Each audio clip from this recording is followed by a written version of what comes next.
Coverage is sponsored by Commercial Bank and Trust, Allen Searcy Builders, Dunn's Auto Body, ARS Roofing, First Response Security Services, Five Seasons Men's Shop in Union City and Martin, The Meat Shop, Nutrient Ag Solutions, Reynolds Brothers Tire Company in Union City and Martin, Kaiser Pharmacy, E&H Refrigeration, Jerry Ward Autoplex, ATA's CPAs and Advisors, Extreme Customs, Midtown Motors, Orr Investments, and Thompson Machinery. This is the Tornado Pregame Show, presented by Roadrunner Driving School and Tyson Foods of Obion County.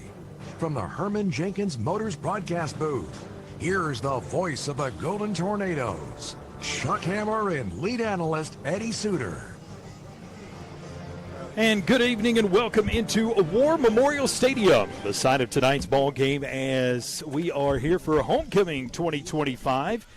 As Union City is back here at the friendly confines of Union City High School after going on the road last week and falling to Crittenden County, and we'll talk about that one for just a moment. Chuck Hammer here alongside me, Eddie Suter, as we get you set and ready for tonight's game and our Tornado pregame show presented by Tyson Foods of Obion County, Roadrunner Driving School, and Home Builders Mart. Want to say a special thank you to Domino's Pizza in Union City for providing tonight's pregame meal. Check them out at 620 East Reelfoot in Union City. And also a shout out to Davis Clothing in Lexington, making us look snazzy each and every ball game. And you are listening to us live from the Herman Jenkins Motors broadcast booth. And jumping into those statistics, and if you didn't catch my chat with head coach Nick Markle on Wednesday, we got a chance to catch up and talk about this game. We talk each and every week, so tune into that every Wednesday at 6 o'clock. But if you missed it, we'll catch you up here on last week's game against Crittenden County. Union City came out and got on the board first on a Rodney Jenkins down the sideline 35-yard run. 7:41 to go in the first quarter. The Golden Tornadoes took a 7-0 lead. But after that, it was all Rockets as they scored 3 straight times. Trey Taylor, a 5-yard pass from Quinn Summers, who had made his return from injury. 49 seconds to go in the second quarter. They came back with a Camden Nash 48-yard pass reception from Summers with 8:32 to go in the third. And then a third score from the Rockets as Joel Bumpus has a 1-yard run into the end zone with 3:07 to go in the third. Union City does get on the board in the fourth quarter with Kazarian Skates catching a 33-yard pass from Adrian Crawford. And with 3:48 to go, Union City made it a close one. At that point, it was just a one-score game, but the Golden Tornadoes couldn't get the stop they needed to get the ball back. Looking at the statistics, though, Union City outgained Crittenden County 281 to 240. On the ground, it was domination by the Golden Tornadoes. 46 rushes for 248 yards. Only 58 yards for Crittenden County on 29 carries. Union City 1 of 3 through the air with an interception. 13 of 24 for Crittenden County with 1 pick. Passing yards, 182 for the Rockets, just 33 for the Golden Tornadoes. 12 first downs for Union City, 11 for Crittenden County. And here was the story of the ball game along with injuries. Union City fumbles 8 times, loses 5 of those. Oh, by the way, Golden Tornadoes also had an interception, so that's 6 turnovers on the night. While Crittenden County, they had 2 fumbles of their own. They were able to recover 1 and a lost 1 as well. So they had 2 turnovers themselves. But here is another big thing, a big point of emphasis for Union City coming into this game tonight is they committed 15 penalties for 145 yards, while Crittenden County had 8 for 50. And I won't go through all the individual statistics, and, Coach, we won't dwell on it. The final score again, 21-14. Union City on the year 1-3 after falling on opening week to JCS 24-14. Then to Dyer County 34-14, and then getting their lone win of the season at Riverside in week 3, 18-15. And, Coach, you look at all of these ball games and the game last week especially, and every game has been close and has been winnable for Union City. Yeah, but, here's the thing. The way things have transpired here for Union City, you get in a situation where you almost have to be perfect, or you at least have to be perfect in some specific areas of the game, and Union City has just struggled in some of those departments. You've got a lot of injuries, so you're trying to hodgepodge some pieces together. First off, I'll commend the defense because we keep talking about the losses on the offense, but remember, these guys are playing both ways. So when you talk about replacing somebody or moving somebody offensively, that may be the window dressing aspect of it, what everybody knows, what everybody recognizes, what everybody sees, but you're doing the exact same thing on the other side of the football as well, the defensive side. So I feel like the defense with some of that shuffling, they have done a pretty good job really of stepping up and maintaining that defensive balance, that defensive presence. But it has been a struggle offensively, and a lot of those have shown up. You just mentioned it, and I know you said we're not going to rehash, but when you have that many injuries, you simply cannot turn the ball over. When you have that many injuries, you simply cannot have the number of penalties they have 2 of the last 3 games. And unfortunately, Union City has had to deal with all 3 of those here over the last week and a half. And it's come back to bite them. And I'm not making excuses for Union City. Coach and I talked about it on Tornado Talk earlier this week about how once Jack Theobald went out of the game, it posed a whole lot of problems. We saw at first Crawford at quarterback, and then he went down, and then Small came in at quarterback, and then back to Crawford. But those guys have not gotten much of any reps at the quarterback position, so you saw a lot of timing issues. You saw a lot of play calling issues, getting the play call in, and then also that's where a lot of those fumbles came from, and that's why I said I'm not trying to give Union City any excuses here, but the vast majority of those fumbles came in the second half when Crawford was in at quarterback, and I'm not putting the blame on him either. It was just you had somebody inexperienced at the quarterback position and also somebody who's not used to taking a whole lot of snaps. Correct, and also you've got somebody with some fairly inexperience snapping the football. You talk about Ethan Rogers in there. He is a senior, but this is a new position for him, and so it's all been new. And look, we're not making excuses, but it's not just Jack Theobald goes out and somebody comes in. A lot of people on the outside might be going, well, why haven't other people gotten more reps? Why haven't they practiced that more? Well, because Kerbin Thompson went down week 2, and he is your backup quarterback. So you'd already lost your backup quarterback who would have taken those reps in preseason in the summer and, I said preseason, but that spring practices and everything else, you're talking about Theobald and Thompson taking probably 95% of those snaps. And now in 2 weeks, you're thrust into a situation where you're trying to speed the process up. You just can't do it sometimes, and especially not in the middle of the game. So hopefully this week of practices, I know there's a few tweaks. I'll kind of wait till we get closer to game, and you may already know I have not listened to the interview yet, but I know there's some tweaks. And talking to Coach Markle, there's a few things they're going to do just a little bit differently, and we'll get into that a little bit right before the game. It's homecoming tonight here in Union City. A lot of folks expected to be here at tonight's ball game. First non-region game of the season for Union City. First region game of the season. I've been getting that reversed for whatever reason. First region game of the year this season. Finally finished with the non-region games. When we come back, we will hear from Coach Markle. You're listening to Union City High School football here on the Tornado Pregame Show, presented by Tyson Foods of Obion County, Roadrunner Driving School, and Home Builders Mart from the Herman Jenkins Motors broadcast booth here on Froggy 99.3 and RadioNWTN.com. A good foundation. At Allen Searcy Builder Contractors, they know that it's the essential part of having a successful project, but it's also an important element in each relationship with their clients. Understanding and protecting the interests of each business they serve is why Allen Searcy continues to be the source for major commercial projects in our area for over 40 years. Allen Searcy Builder Contractors can help you with your project from concept and design all the way to construction. Call 885-7633 or go to allensearcy.com. Are you in need of roof replacement, roof preservation, or roof cleaning? There's only one place to call. American Roofing Soft Wash. Whether it's cleaning your roof, replacing your roof, or preserving your roof, American Roofing Soft Wash is here for you. American Roofing Soft Wash services all of West Tennessee and Western Kentucky and pride themselves on great customer service, always putting their customers' needs first. Check them out online at AmericanRoofingSoftWash.com or call KB at 731-636-9700. American Roofing Soft Wash, making roofs look great again. When you're on the hunt for the perfect vehicle, what are the things you're looking for? Is it brand, features, color, size, or something else? The good thing is Herman Jenkins Motors can help you find that vehicle that checks all the boxes for you. With multiple brands to choose from, such as Chrysler, Dodge, Jeep, and Ram, their staff will work hand in hand with you to make the car buying process as easy as possible. And their service department will take good care of your car after the purchase. Visit them today in Union City or online at hermanjenkins.com.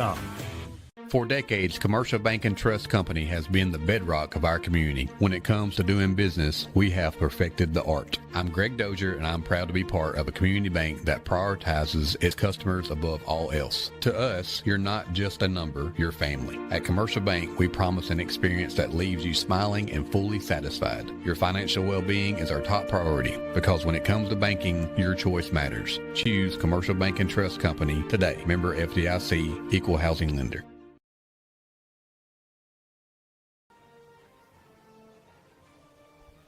Back here in the Herman Jenkins Motors broadcast booth at War Memorial Stadium, as we are just about 20 minutes away from kickoff, 19 minutes and 48 seconds to be exact, between Halls and Union City. Expecting a big crowd here tonight. Come on out here. Already a lot of cars and a lot of fans making their way in, so come in, get your seat, and get ready for some high school football here, region play.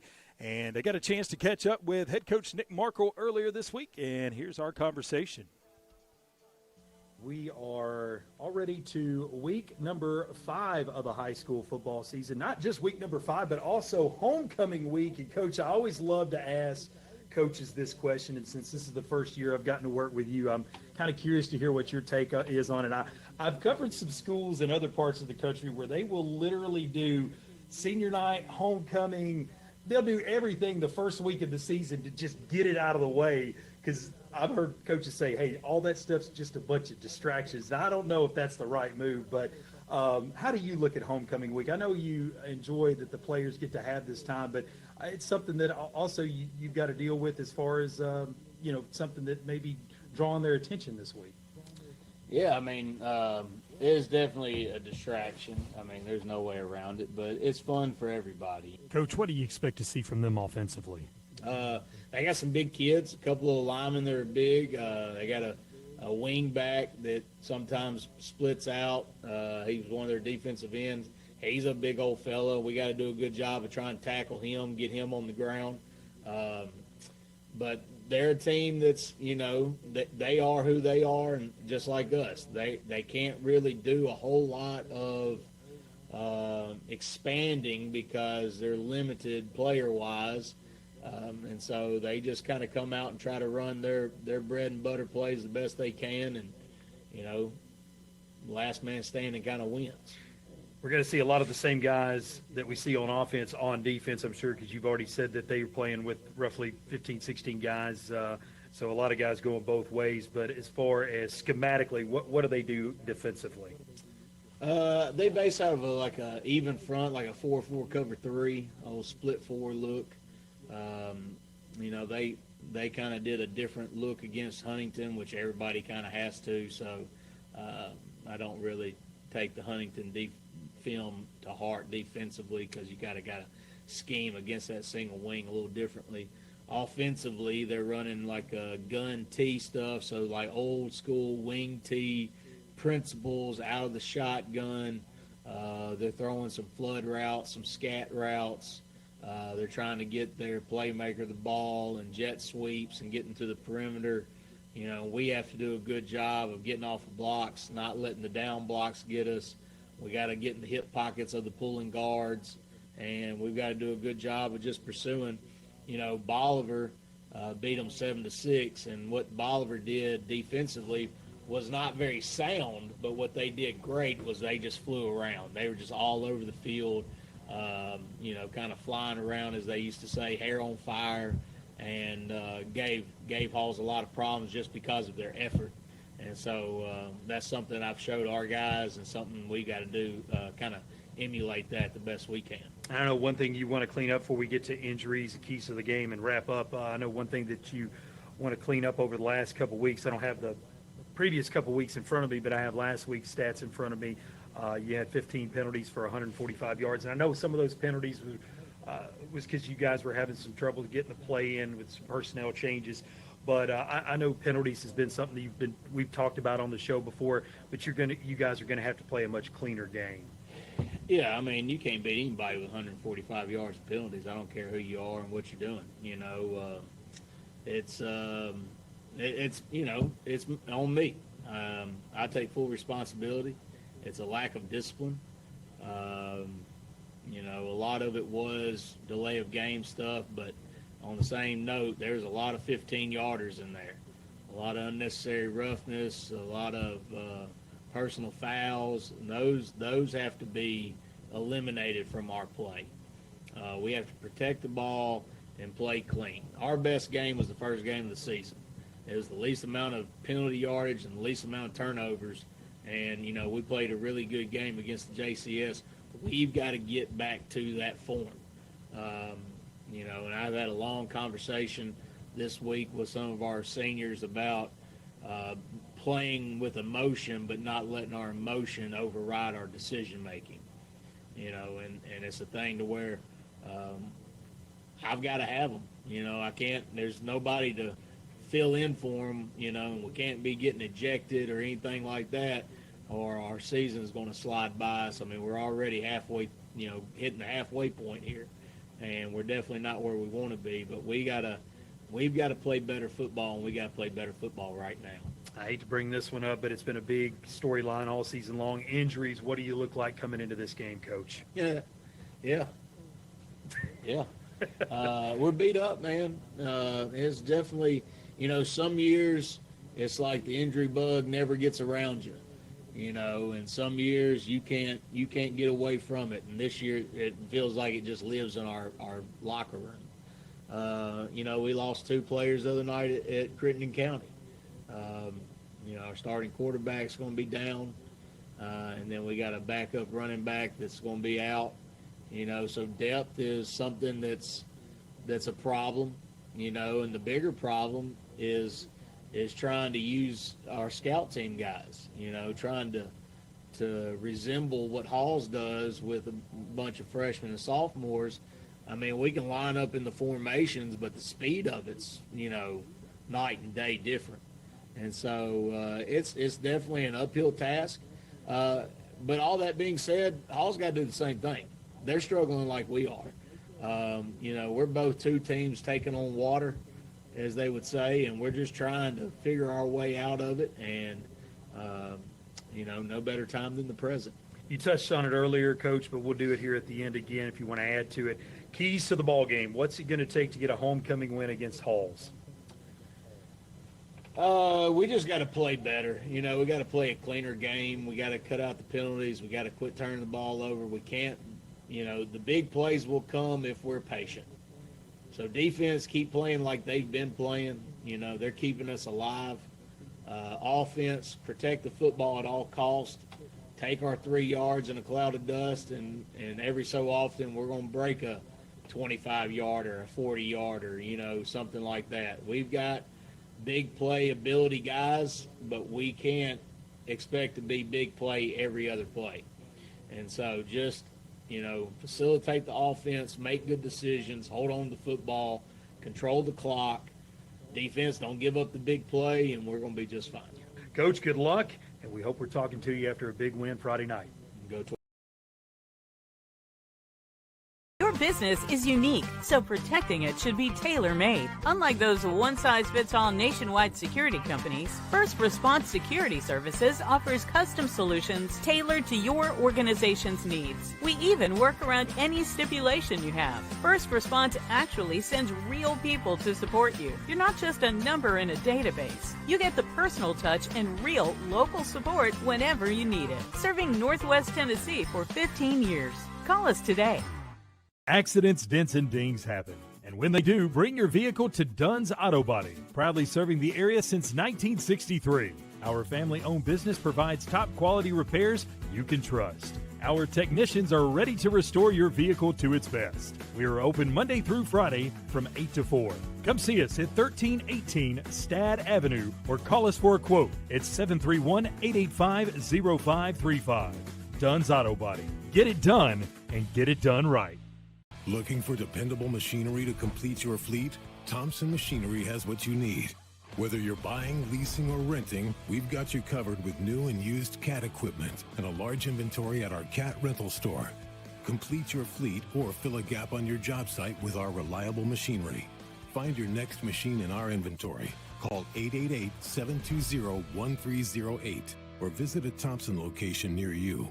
Thompson Machinery, your local CAT dealer.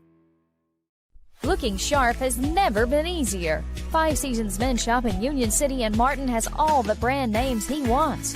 Suits, jackets, sportswear, shoes, and the right accessories. Getting married or going to the prom? Five Seasons Men's Shop has formal wear that fits perfectly. And with your purchase, Five Seasons will wrap your gift for free. That's Five Seasons Men's Shop in Union City and Martin with their friendly one-on-one service from true professionals. You'll walk in a man and walk out the man.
And that was tonight's national anthem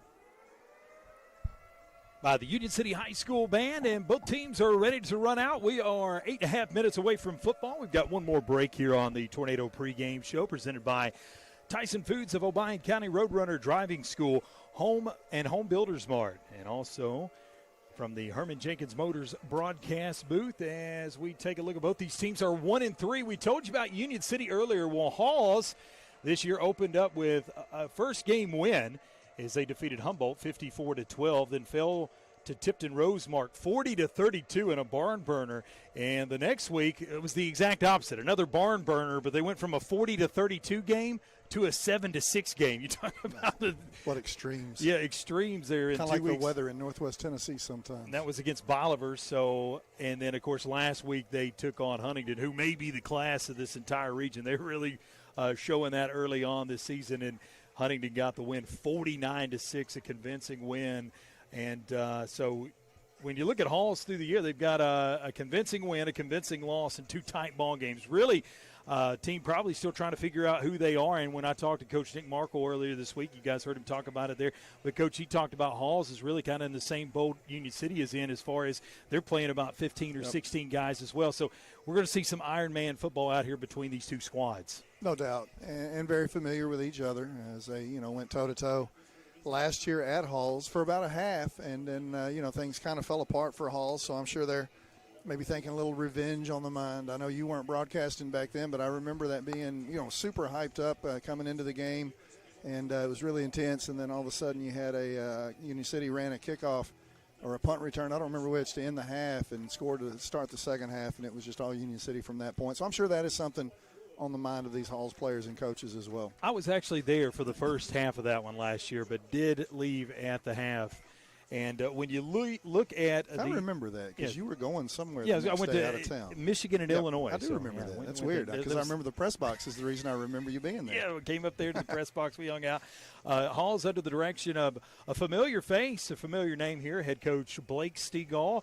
He has been at Ripley, Martin Middle, USJ, and Westview. He's a Westview grad, also a UT Martin grad, along with Coach. So we got 2 UT Martin grads. Coach Nick Markle, obviously a UT Martin grad himself. Blake Stegall took the job in 2023. He's got about 17 years coaching experience, so been doing it a long time. Really weird to say that because he's a guy who's just a little bit younger than me, so weird to think that somebody could be doing something for 17 years. What's weird to me is I guess I kind of saw him growing up. His dad worked there at Martin Middle with my mom, and I remember Blake being a young guy, and he would want me to throw this on the air before we get here too. Blake is 2-0 in his fantasy football team in Varsity Blues, but so am I. So maybe we've got another confrontation down the road, perhaps the two of us. And he's 2-0 with even though he took Genty in the first half or in the first round. We won't get into fantasy. I'm telling you that I've been the victim the first 2 weeks of somebody having a player that gets 40 or 50 points, and when somebody does that, it's almost impossible to win.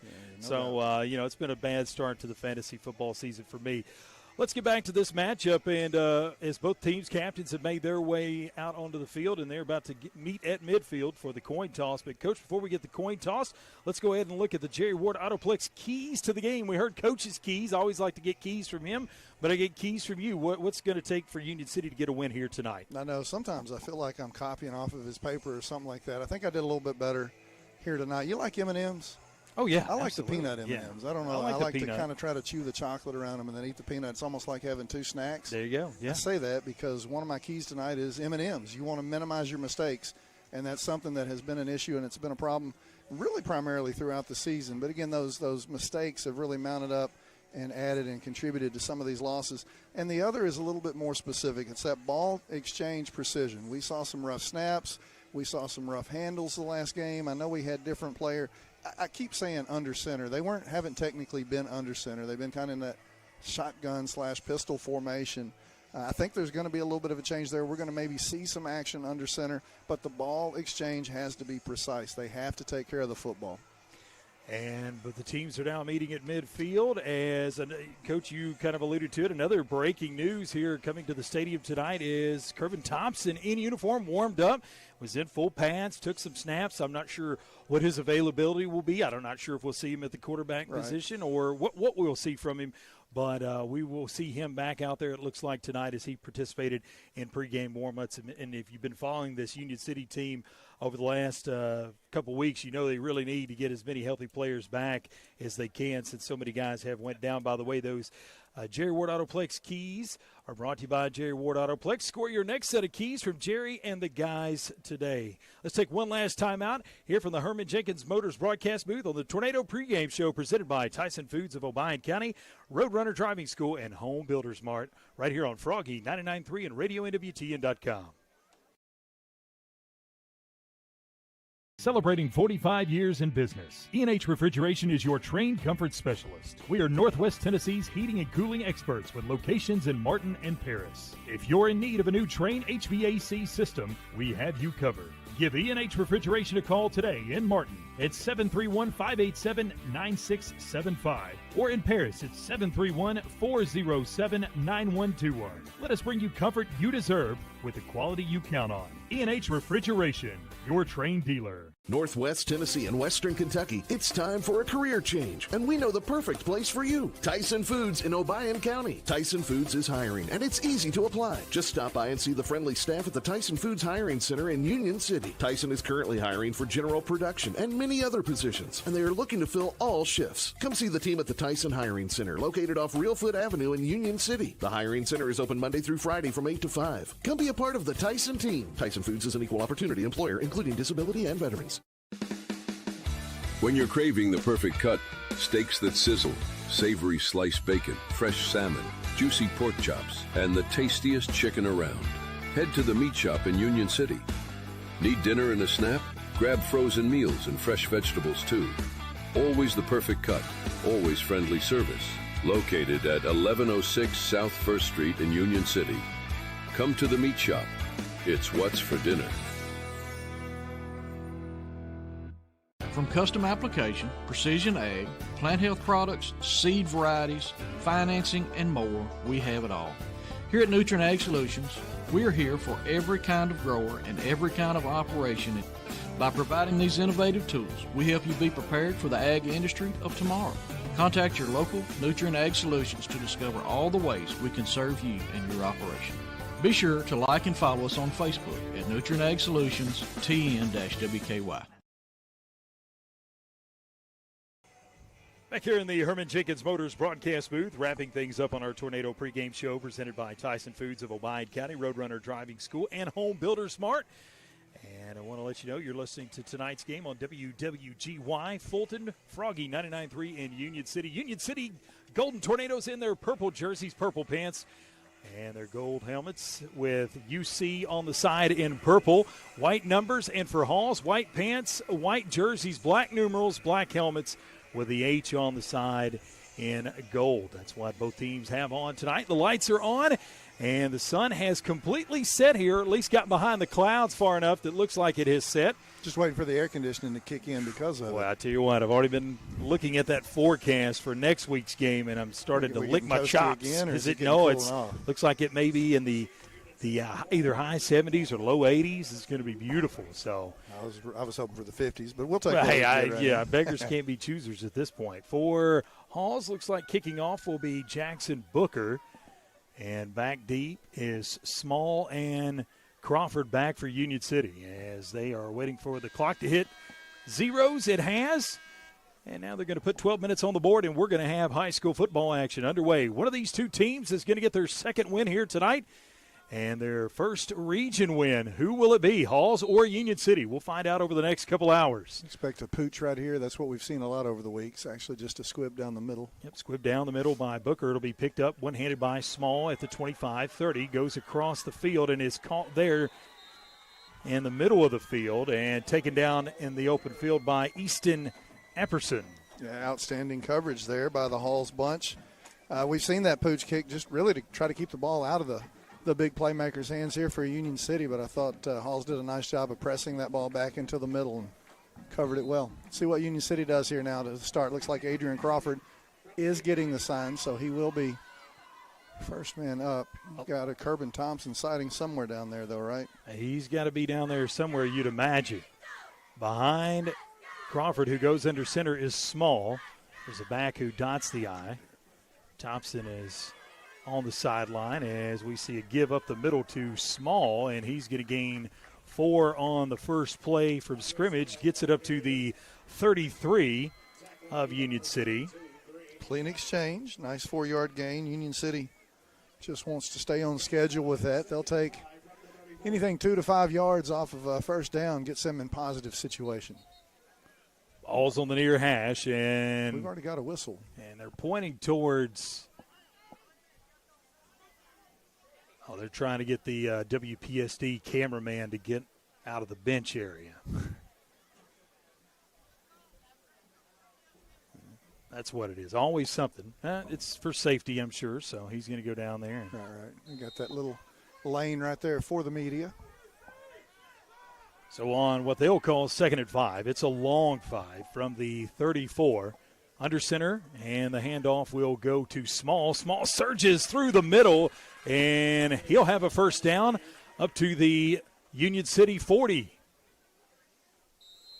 And now we've got a player down and injured. Not a good sign for the Golden Tornadoes. It looks like that's Small who's shaken up. We saw him get shaken up last week, but pretty sure in that situation, that was most likely a cramp. There was cramps. There was some conditioning issues, some winding. I don't want to say conditioning, like that. Not to say they weren't in shape, but guys were being asked to do, again, some things that they're not used to do. He's got that helmet off, so he's going to come out for a little bit at least. Got a little bit of a limp. As you said, not what you want to see as we hit on it so much, the injuries, last week especially, but over the last 3 weeks, it's really bit Union City hard. And what you got to worry about is, and I'm not saying that this is anything that I have any knowledge of, but you got to worry about when you bring guys back, you don't want to bring them back too early because you don't want to aggravate maybe an old injury. Sure. As we get back to action, 1st and 10 from the 41 as Crawford goes under center, takes the snap, backs up. Now he'll run it on the left side and is going to be pushed backwards after a gain of 5 up to the 45. Look, I'm gonna commend a little bit the maturity there, Adrian Crawford. I don't think last week, and certainly not earlier in the season, you see him hesitate like he did right there. I thought he did a great job of just kind of tucking that ball, and you could see him looking down the left side of that offensive line, looking for where that crease was going to open, but he was patient enough to wait and see and get the positive 4 yards. The Twisters have already picked up one Herman Jenkins Motors first down. They're looking for another here on 2nd and 6 from the 45. Crawford takes the snap, patient, waits, and goes between the right guard and the center, and he's going to continue to go across the midfield stripe. I lost him for a second. He ends up just short of the 40-yard line On the opposite side of the 50 in Tiger territory, a Herman Jenkins Motors first down, and what a nifty run that was by the QB. Well, I'm going to be honest with you. I thought that was a blocker that was out in front, but that was Adrian Crawford out in front of his blockers. Again, another one of those patient runs. He kind of scanned the right tackle area until he saw the hole open up. Crawford under center, almost gets Halls to jump there. Now he'll turn to the sideline and check with the play. I think they're changing the play. 8 seconds on the play clock as Crawford will hand it into the belly of the back, who's the first man through there, and that's the fullback. And looks like Puckett, and that's who it is. Logan Puckett, a young man who, because of the injuries, has had to take on a much bigger role. Yeah, and I anticipate him getting several more carries. You can see, like when I set up my lineup sheet right here, I usually give some guys one line, some guys two. In the past, Logan Puckett's been one of my one-line guys. I've got him 2 tonight because I think they are going to try to distribute the ball a little bit. They've got him 3 to 5 touches in the past, but tonight we may be seeing more like 8 to 10. 2nd and 6 from the Tiger 37. He fumbled it, I think. Yeah, there's a fumble on the ground. Bodies all over the place, but no indication from anybody. Now it looks like Halls is showing that they have it. You would think they would, as their momentum was carrying them forward. All they had to do was drop on that ball. I'm not sure. The exchange, again, it never really was in the hands or the gut of Logan Puckett. Yeah, so a little bit of a miscommunication and another turnover. 8 fumbles last week, 5 of those lost already here, 1 tonight. And Union City will give Halls life here with 8:38 to go in the first quarter, a chance to strike first for the Tigers. Yeah, and especially after what looked like it was, opening up to be a really promising first drive.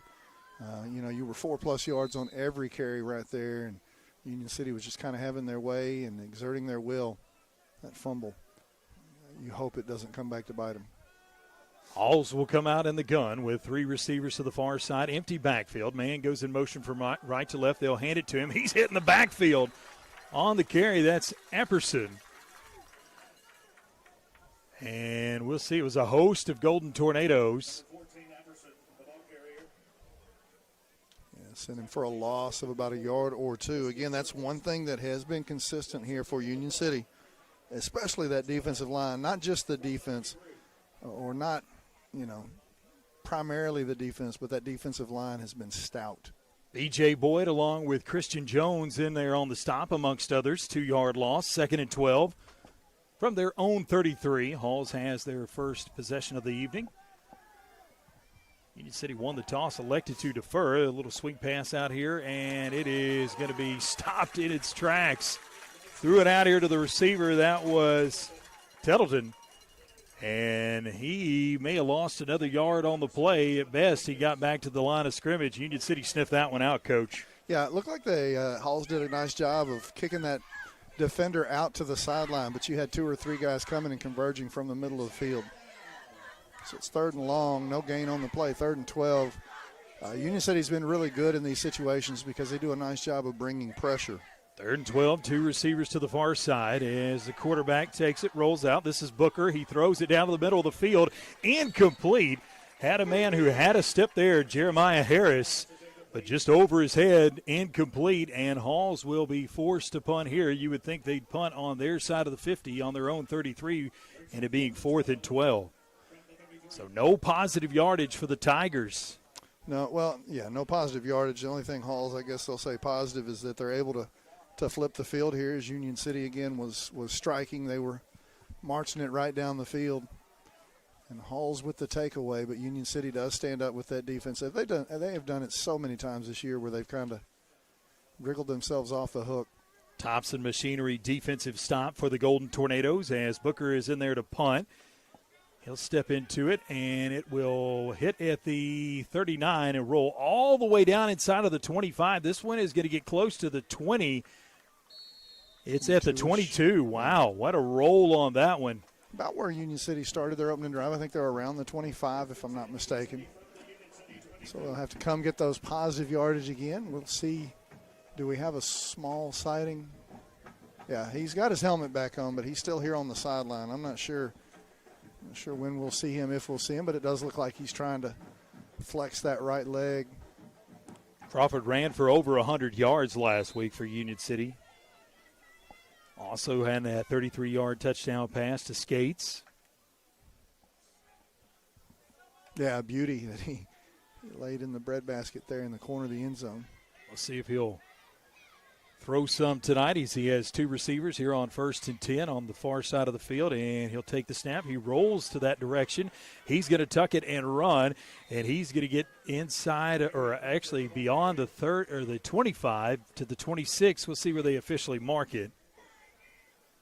Right at that 25, isn't it? So about a pickup of 4-ish, 3 or 4 yards.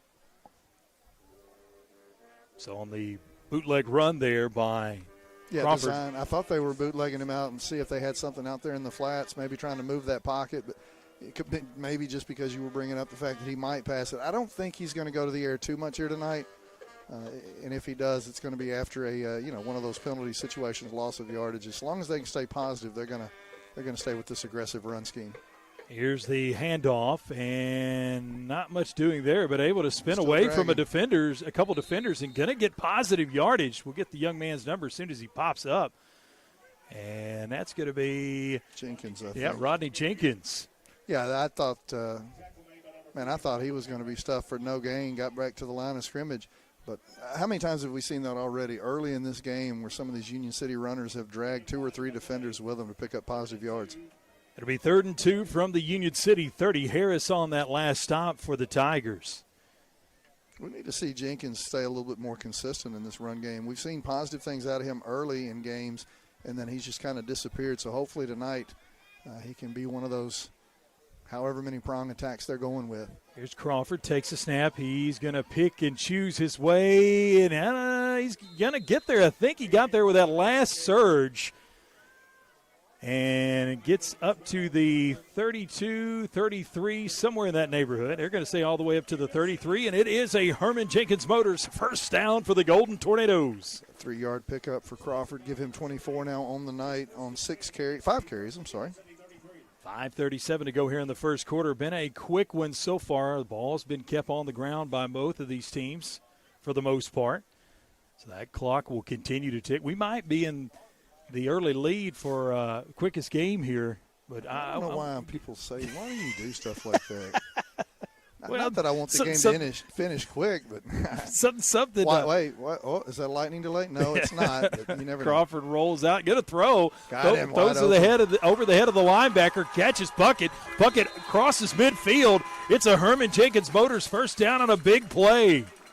First down and a whole bunch more. I'm not sure if they caught Hall's napping or just a nice job of leaking him out. Of course, they showed that bootleg run just a few minutes ago, and I'm sure Halls thought it was going to be more of the same. Puckett found himself, 6 or 7 yard cushion, no defender around him. To the Tiger 45. And almost a 27-yard gain, if my math is correct. Crawford did such a good job of getting that over the heads of the defenders. That was one. If you would have thrown it a little bit lower, that may have been a chance to get intercepted. So good job by him to loft it over the linebacker and give it to Puckett to make that big play. 5:05 to go here in the first. Union City now in Hall's territory. And now those Hall's defensive backs and linebackers have to respect that part of the game, so it's hard for them to creep up on this run game. Crawford will hand it up the middle, and positive yards again, just turning, man. After first contact, these Union City ball handlers, ball carriers, and they are just picking up extra yard after extra yard. And that's Puckett with a 5-yard carry to the Tiger 40. Sets up a 2nd and 5. Union City breaks the huddle here.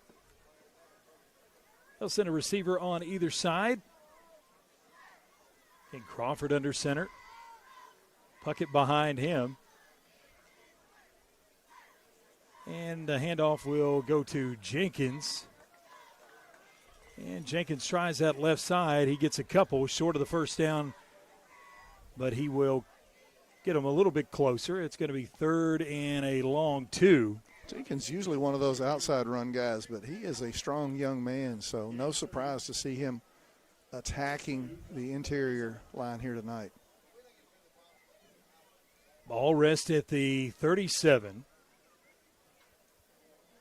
2-down territory here. Union City has it 3rd and a long 2. You'd have to think they're going to go for it if they don't pick it up, especially if it's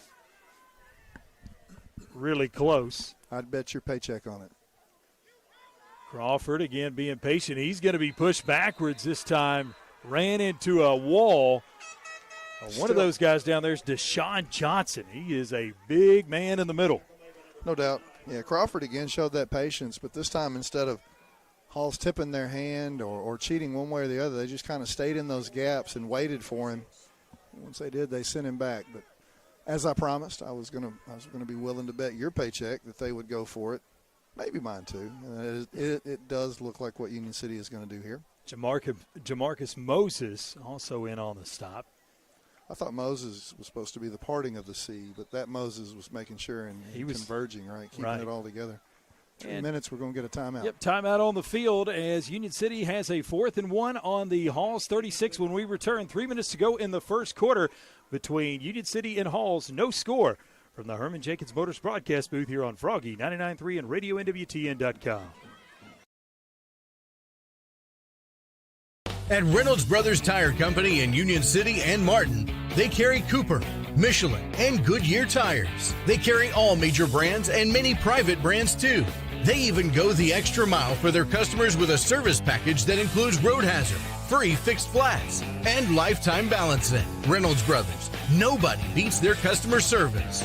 Reynolds Brothers Tire Company, 400 East Church Street in Union City, and 505 North Lindell Street in Martin.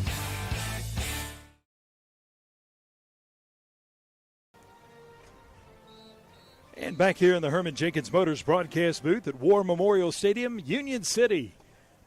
Beautiful night as the orange and blue skies above us. Only thing you could wish for is to be just a little cooler, but I think that's coming next week. Union City has it 4th and 1 on the Tiger 36. No score. Golden Tornadoes trying to draw first blood here with 3 minutes to go. An impressive couple of runs again, but Union City stuck in a 4th and 1 situation. Crawford He's got it easily. Going to juke one man, jukes another. Now bowls over a couple guys. First down inside of the 30, down to the 29. And a Herman Jenkins Motors first down keeps the drive alive for the boys in purple and gold. Am I soft? Am I sensitive? Am I too new age when I say, yes, I want Crawford to keep fighting for those extra yards, but the injuries we've had, I don't want you going down first contact, but once they've wrapped you, it's probably time to drop on that football. Yeah, that's one thing that, Coach Markle had talked to me this week about how some years the injury bug doesn't bite you, sometimes it does. But when you play, and I'm not being critical, but when you play this style of offense, there's a lot of tough contact. Yeah. You're asking your quarterback sometimes to carry the ball 18, 20. I know you don't like to get 25 times a game, but these guys take a beating. And here's a handoff on first down off that left side. We'll get the ball carrier's number as soon as they unpile everyone. It's going to be Jenkins on the carry. Pick up of about 2.5, maybe I'll give it 3 yards right there for Jenkins. Yep, be 2nd and 7. And again, seeing Jenkins do something that we don't typically see him do, running between the tackles. Usually he's that, not the sweep exactly, but he loves to get outside and get up and down these lines. Apperson with the tackle. Crawford out there trying to make sure his teammates has the correct play call. 2 receivers go to the far side. Nobody here on the near side. Now timeout called by Union City, I would think. Yes, that's who called the timeout, as they did not feel like they had either the right formation or something was wrong. So Coach Markle is going to talk to his team. Quick note, if you're a UT Martin football fan, I was talking to Coach Markle before or after, I can't remember which one, after the coaches show one day, and he told me he was a UT Martin grad, and he was roommates with David Gilmore, who was a really good defensive player for the Skyhawks back a number of years ago. That name rung a bell with me, and if you've been watching Skyhawk football for a while, you probably remember who David Gilmore was. So Coach does have a little bit of a tie to the UTM football team. Going back to last week's stats, Coach has talked about Crawford, 22 carries, 124 yards. Small had 14 carries for 87. Rodney Jenkins, 2 for 35, and all 35 of those yards came on that first carry when he got into the end zone. So, yeah, we're seeing his workload definitely added to this week. No doubt. And when Union City gets healthy, I'm not going to say, obviously those numbers will drop some, but it'll be nice to know you can count on him in some of those situations too. Yep, Crawford will roll to his left. He is nearly stopped in the backfield. I don't know how he got away. It was a Houdini act, but Just to get back to that line of scrimmage is incredible. I think he lost some laundry right there. That guy had a hold to something, jersey. I got to say this too. You're talking to your people, so I got to say, for all you old guys like me, David Gilmour, guitarist and part of the creative process of Pink Floyd as well. And when you said that, not the same guy. Markle did not room with David Gilmour. Come on, man. You had me going there for a second, and then you went to the right David Gilmour. There we go. Okay, I got you. So they'll say it is 3rd and 7 on the Halls 25. We're under 60 seconds to play here in quarter number 1. No score. But Union City is just outside of the red zone. Knocking on the door, trying to make something happen. But a big 3rd down here. 3rd and 7 as Crawford turns, hands it to Jenkins. Jenkins with a big hole up the middle. And he's going to walk into the end zone for Union City's first touchdown of the night. They take a 6-0 lead with 43 seconds to go here in the first. Yeah, Union City somewhat known for trying to attack on the edges right there, but tonight it's been a heavy dose of attacking that inside of the line. And how about those holes? Union City has, in that man situation, they've gotten some good pushes up front, but that time right there just opened up a seam, and Rodney Jenkins saw his way through it and went not untouched, but once he broke through that line, nobody was going to catch him. Jenkins, Nutrien Ag Solutions touchdown as the opening touchdown of the game. He had the opening touchdown last week as well, as Landros' extra point is up, and it is good. New score here from War Memorial Stadium. Union City takes a 7-0 lead with 43 seconds to go in the first. So for the Golden Tornadoes, they've held on to the football for the majority of the first quarter. Coach, you like that? Really, the only thing that you could take away as a negative so far is the fumble. Right. No, outside of that, you've got to like what you've seen defensively, offensively, and from special teams. Yeah, no doubt. And, you saw the defense. We keep talking about this like it's totally two separate units. It is, but it's not. It's the same guys. The offense turned the ball over, and those guys just said, hey, you know what, no big deal. Don't worry about it. We're going to hunker down right here. We'll get it right back. Well, all they did was I got to flip my switch here first. They held Epperson to a -2 yards. Then they had a 0 yardage gain pass play and then an incompletion. So that's all we've seen out of the Halls offense. Union City almost, they're going to perhaps. No, I'm not going to say it. I was going to say going to shut them out in the first quarter. Yeah, well, you never know. I know. I'll screw that up.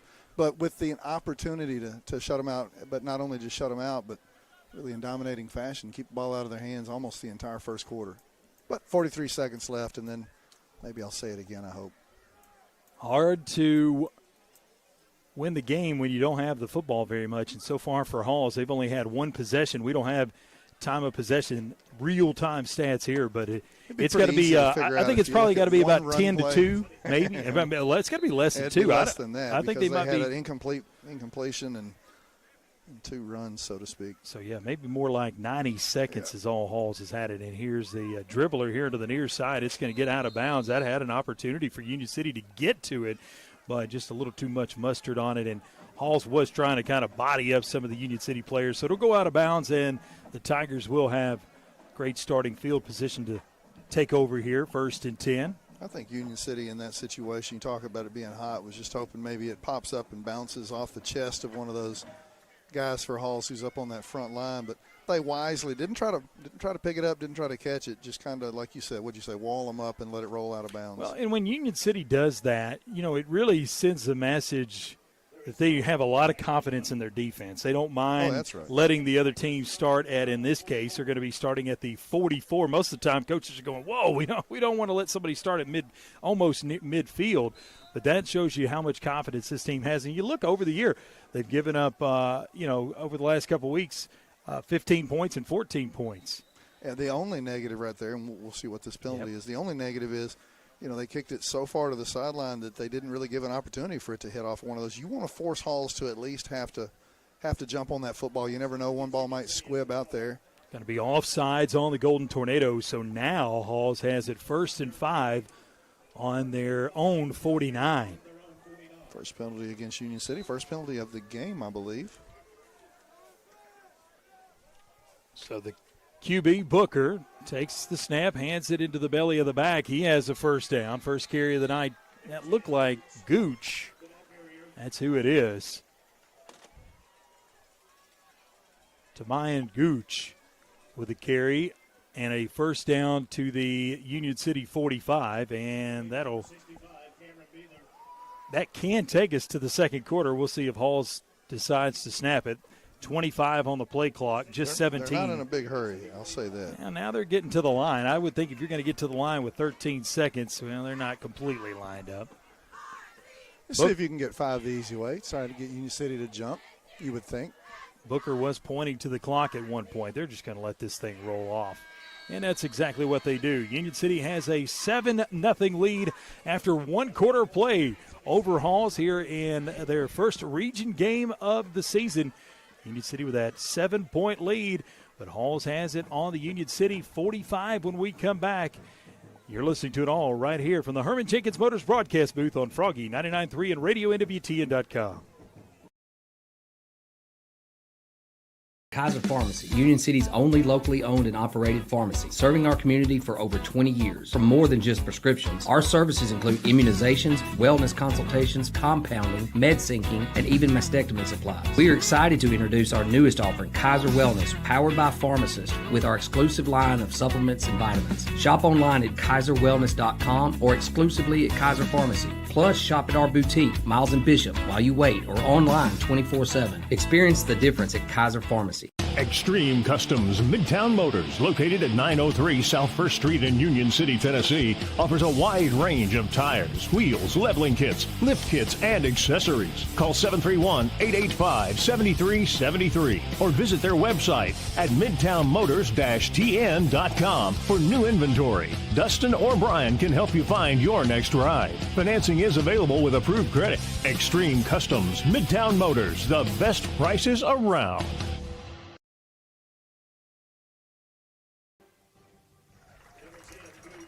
As we come back to the Herman Jenkins Motors broadcast booth, Gooch with another carry as they come back quickly to start the second quarter. No gain on the play. It is 2nd and 10.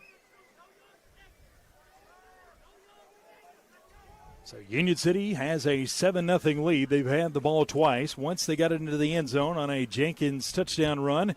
And the other possession, they had a fumble that they lost to the Tigers.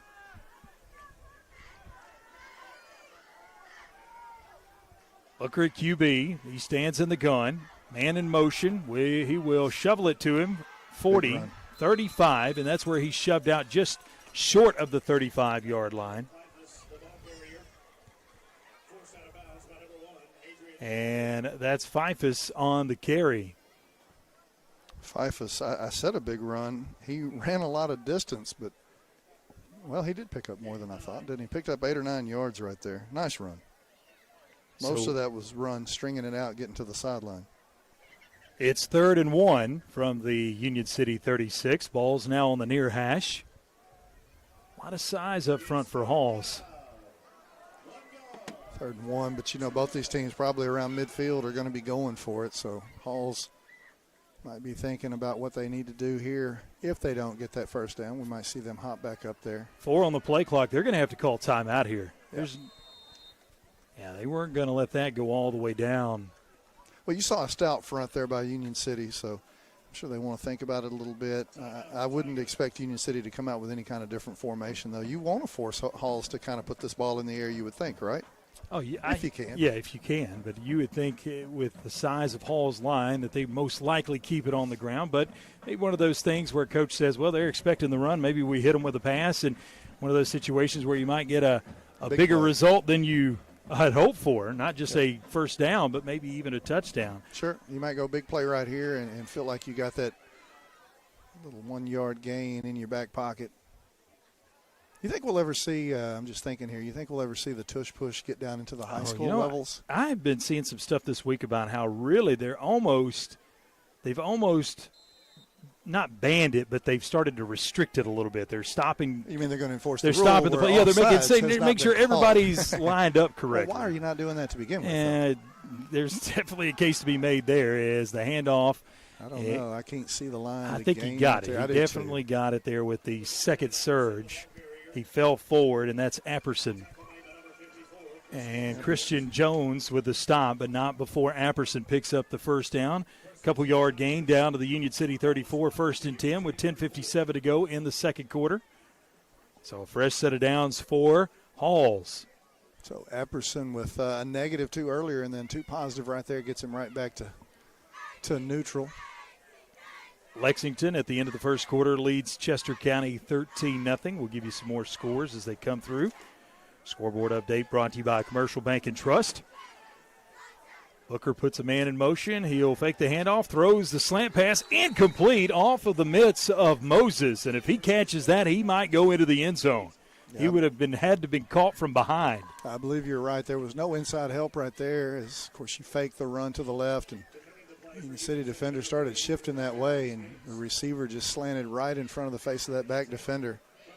Put that on the money, and he's probably streaking to the end zone, and this ball game's tied. Union City's opponent next week, Peabody, and Peabody tonight has a 21-0 lead over Memphis Douglas with 6:40 to go in the first quarter. One of those games where you can name the score. Peabody may put up a whole lot of points. Already on the way to doing that. Booker with a snap. Looking down the field again for Moses. Incomplete. 2 defenders there. Not really sure if one of them got a hand on it. Looked like maybe skates affected that one.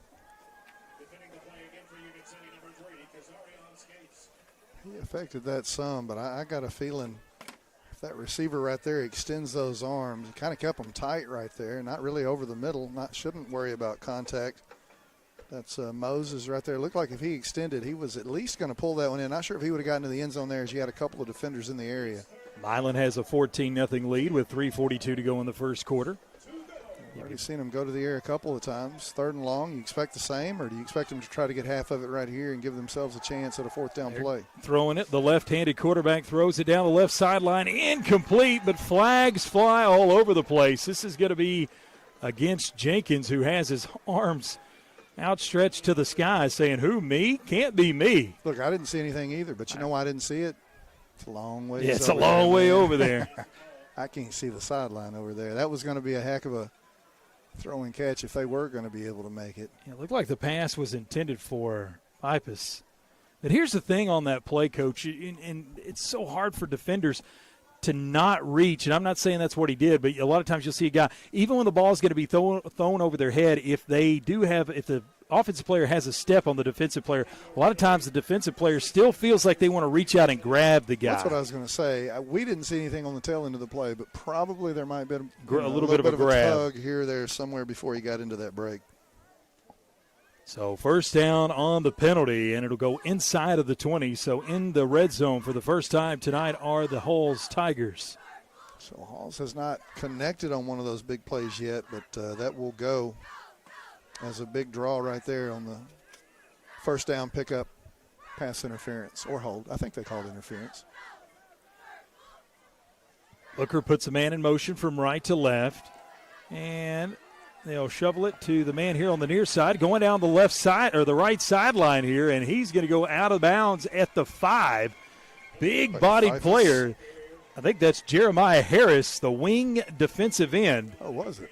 He's a big fella, like a bowling ball out there. Kind of reminds me of Dyersburg running back from last year, 41. He is a big 41.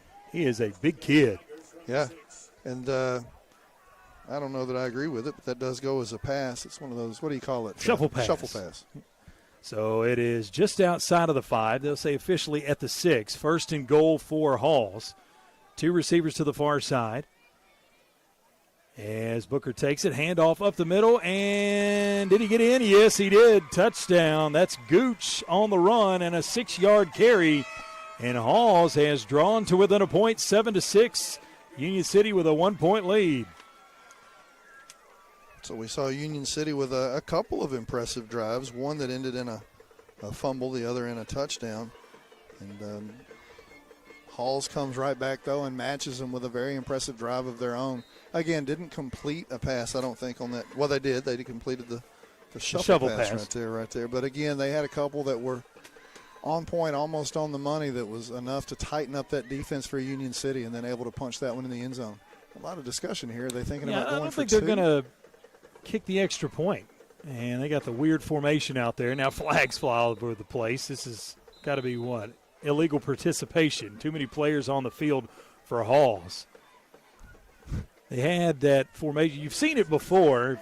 Listening on radio, it's tough because you can't see the game, but they had a bunch of guys split wide to the left, and I'm sure they were going to have a little swinging gate and run everybody back over to the line. But before they could even do that, Does that take them back 5? It does take them back 5. It's a little bit tougher. And in the high school level, I mean, that does make a difference sometimes. And so Halls. First penalty, though, for Halls. And now they will line up for the extra point. It'll be Booker. I think they were fixed to come back and kick it anyway, don't you? I think so. Left-footed kicker, and Yep, it's short. and it is Or did it just squeak over? Low, and it just gets over the crossbar. New score from War Memorial Stadium. Halls has tied the ball game 7-all with 10:05 to go until halftime. Here from the Herman Jenkins Motors broadcast booth on Froggy 99.3 and RadioNWTN.com.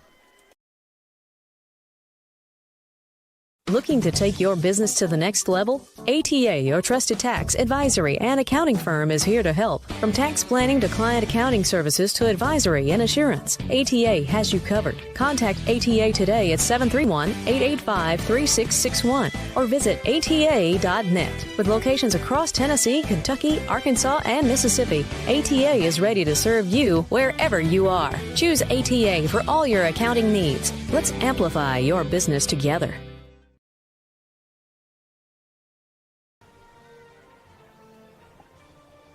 Back here in the Herman Jenkins Motors broadcast booth at War Memorial Stadium as Union City and Halls are tied at 7 apiece. Halls getting into the end zone on a short touchdown run by Gooch. Union City has a touchdown of their own by Rodney Jenkins, so both teams have scored.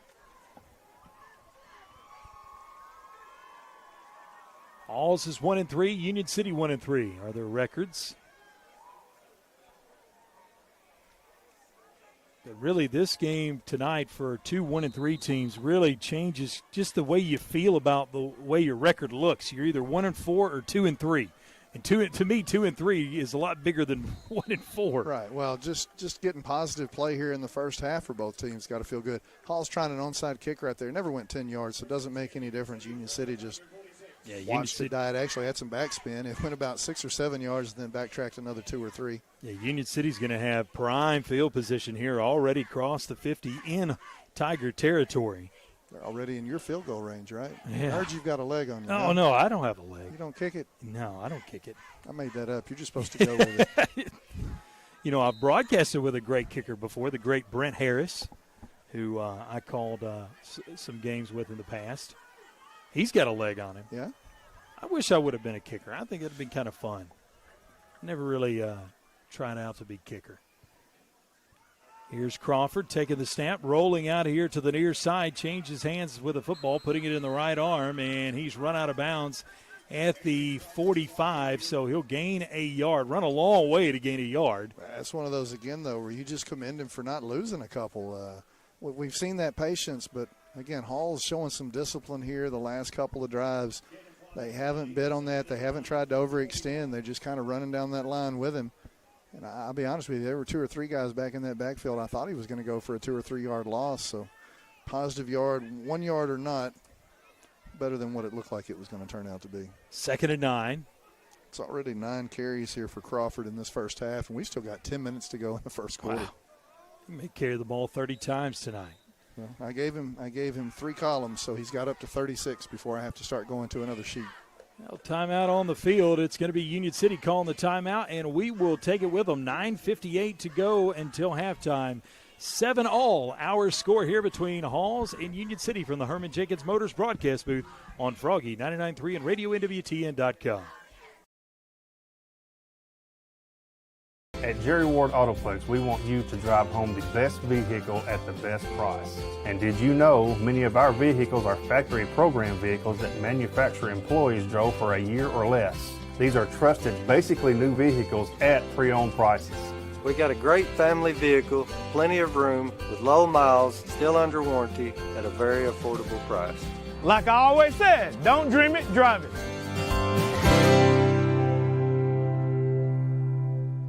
At Orr Investment Management, we believe everyone deserves a clear path to their goals. Jamie Orr and his team have offered personalized securities and advisory services tailored to your unique needs for nearly 20 years. Take the necessary steps to secure your financial future today. Visit Orr Investment Management at 1208 Edward Street in Union City or 849 Volunteer Drive in Paris. Your future is our focus. Securities and As we come back to action, and a flag flies, and Crawford is stopped in the backfield.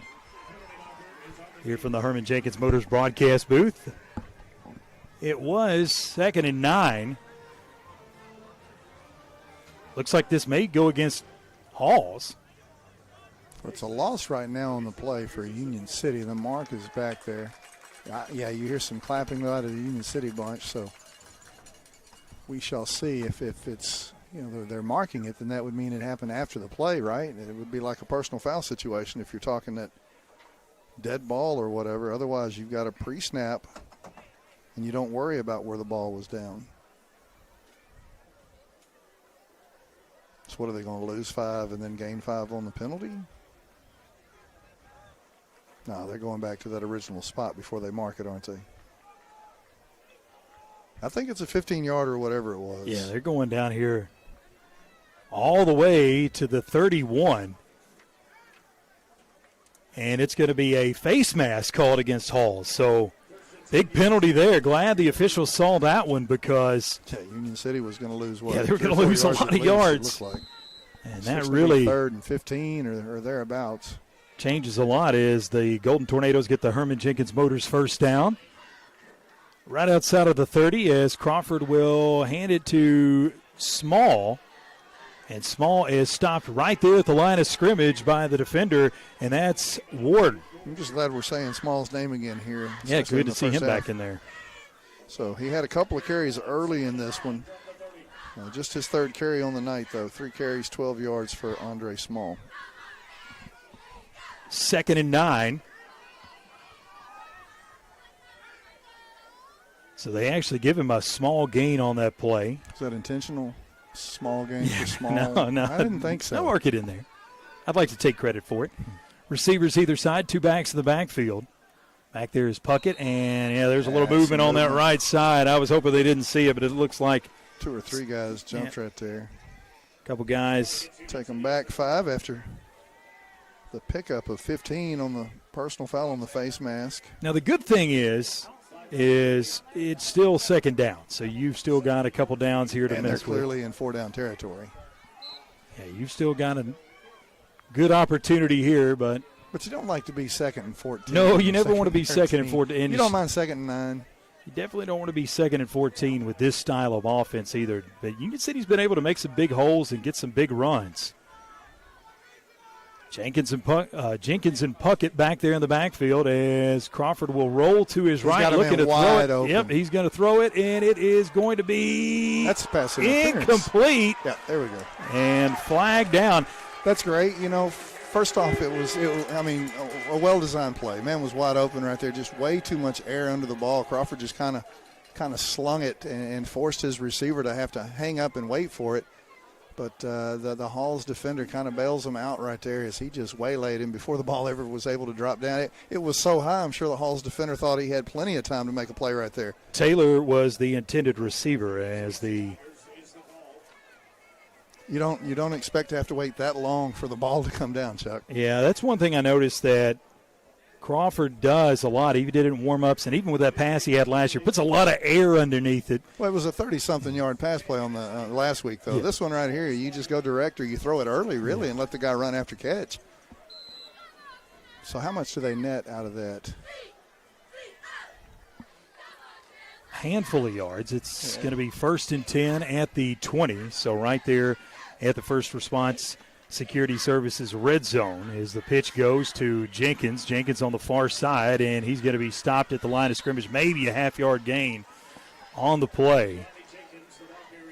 So stringing it out, Hall's defense does a good job, and this time it's Tettleton with the tackle.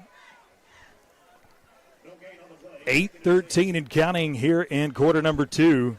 Hall 7, Union City 7. Golden Tornadoes It's the first touch by Jenkins of the football since that touchdown run, 25-yarder back in the first quarter. Golden Tornadoes tried to retake this lead. They took the opening lead, and Halls rallied back, tied it up. Now Union City trying to go back on top as Crawford is under center. Hands off to Jenkins. Jenkins up the middle, and he squirts ahead and almost breaks the ankle tackle there inside of the 10 down to the 9. It's another Herman Jenkins Motors first down. Yeah, and then that Halls defender came and really pushed him forward a yard or two. But Jenkins, again, having much more success inside runs tonight. Evidence right there as he tried to take another one to the house. He's strong. He's got that burst.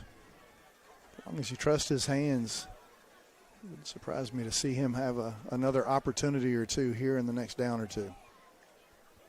Of course, you've got Small back in the game as well. He's got that experience. First and goal from the 9. Crawford will call his own number. Took a hit right there. Takes it on that left side, and he gains a couple.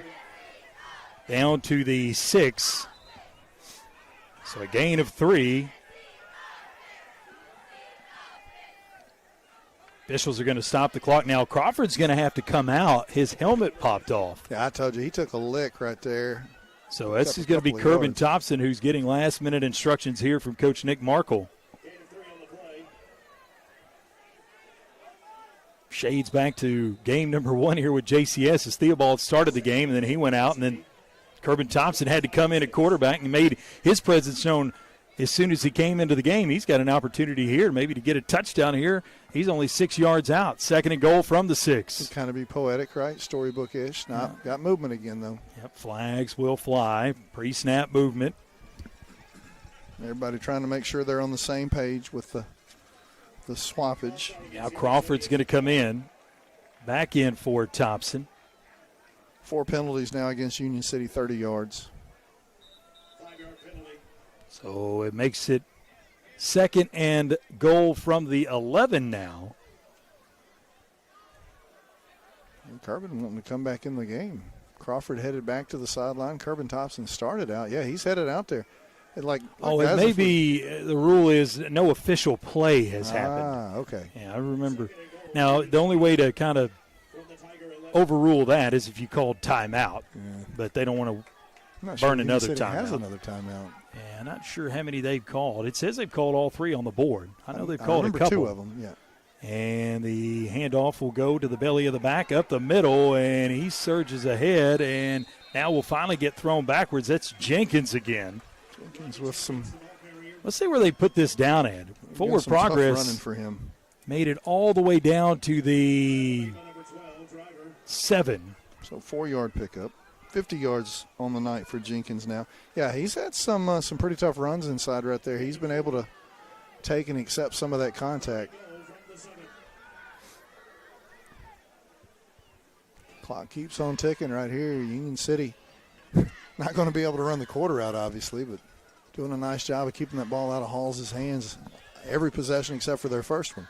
Yeah, 5.5 to go here in the half. Union City really stringing it out. And talk about stringing it out. Here's Jenkins trying to string it out on that far side on the carry, and he's going to get stopped there. Looked like he had the edge there, too. Maybe cut that one back in a little bit too early. If he just goes right up the tail of his blocker, then you force that defender behind that blocker to make a decision. I guess wrong. You walk it in. Tettleton out there amongst others. And looks like Union City will attempt the field goal here on 4th and goal from the 7. That is Landros in with 4:56 and counting. Be a short field goal here. Are you surprised? I'm good with taking the points, but I would have been good with them going for it too. Even if you don't get it, you pin them back, then you know what your defense has done. Bad snap, and the kick is up, and the kick is good. We have seen two, a field goal and an extra point by Halls, field goal there by Union City that have maybe cleared the goalpost by about 4 or 5 feet, maybe.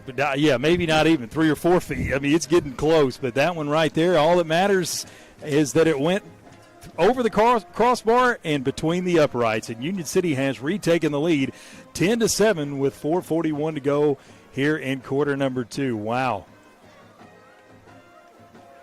So Union City will get ready to kick off here to Halls, who has 2 timeouts left, 4:41, and we've seen this Halls team more than willing to throw the ball. No doubt. So they're not worried about the clock at all. But fortunate for the Golden Tornadoes, the Tigers have not been able to hit on any of the plays deep down the field yet. They've had some opportunities.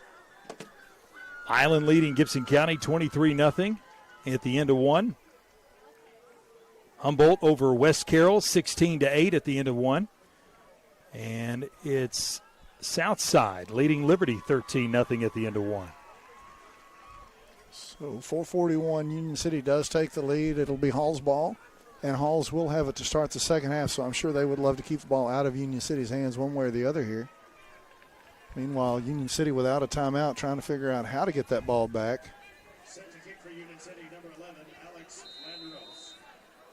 So Landros will kick off after hitting the field goal. It's a short kick, and it is going to be. But did it go 10? It didn't go 10 yards, but did it get touched by a Halls Tiger? Well, that's a good point. It's hard for me to tell up here. I'm not sure if it changed direction. They said Union it's City's acting like it's Union their ball. City ball.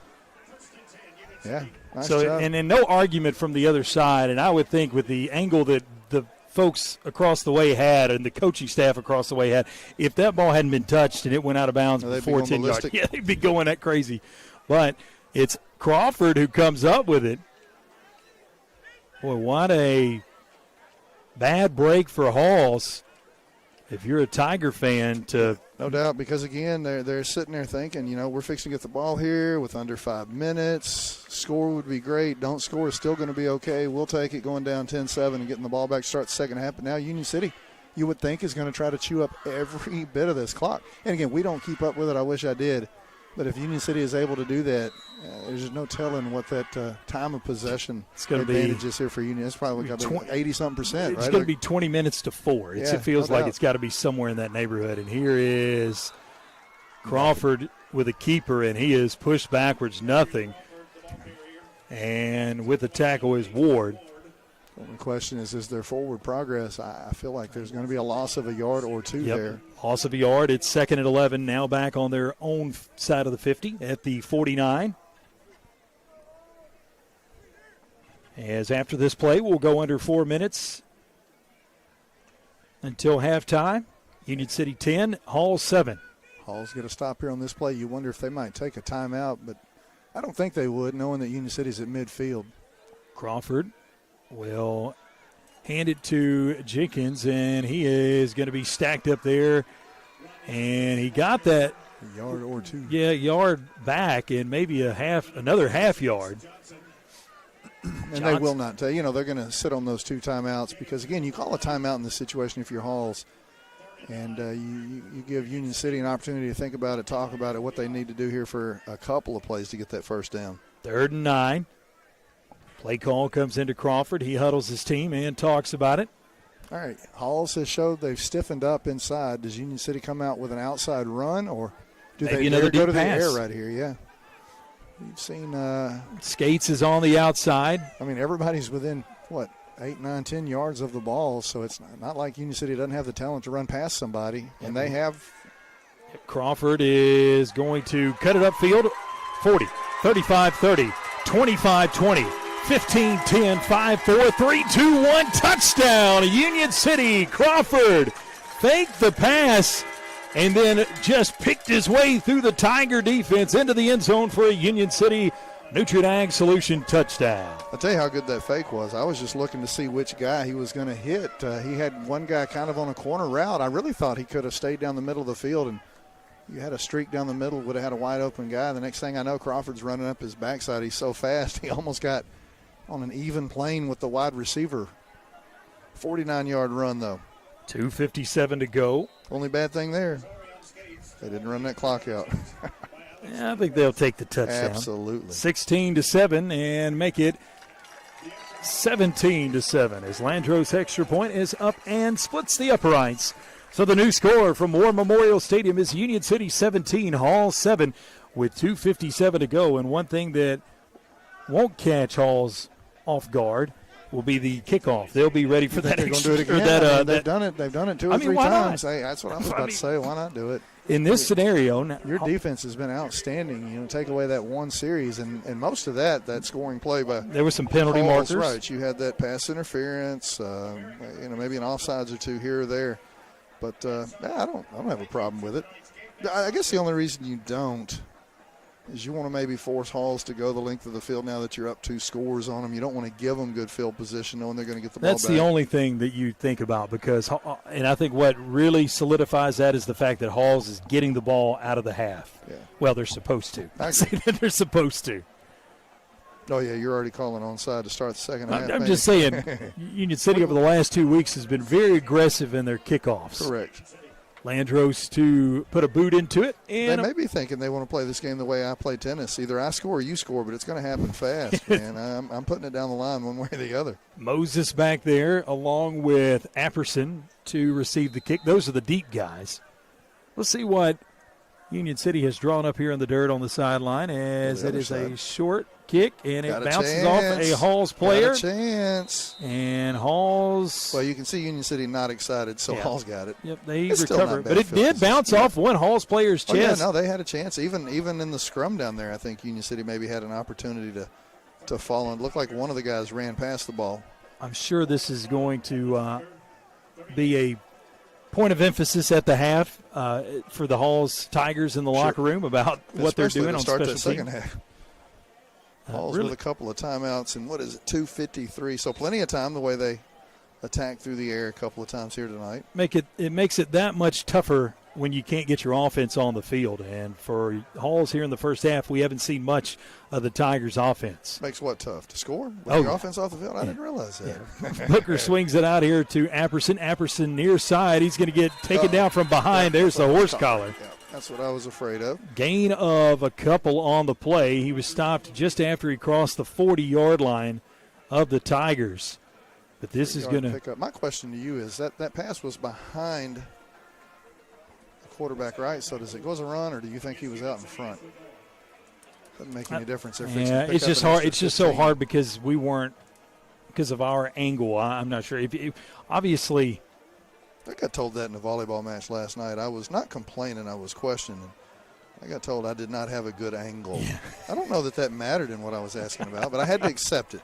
I didn't have to accept it, but I did. You just did. I chose to, right? Herman Jacobs Motors first down into Golden Tornado territory with 2:39 and counting until halftime. In fact, they are at the Union City 44 in the gun. Booker puts the big man in motion, and they'll hand to Apperson. Apperson across the 40 down to the 35, and a tough run there between the tackles for Apperson. Not sure if he got that first down. If he didn't, he's right at that marker. I think he is maybe a half a yard short, maybe a full yard short. 9 yards there for Apperson. Caleb Wright with the stop for Union City. 2:08 and counting.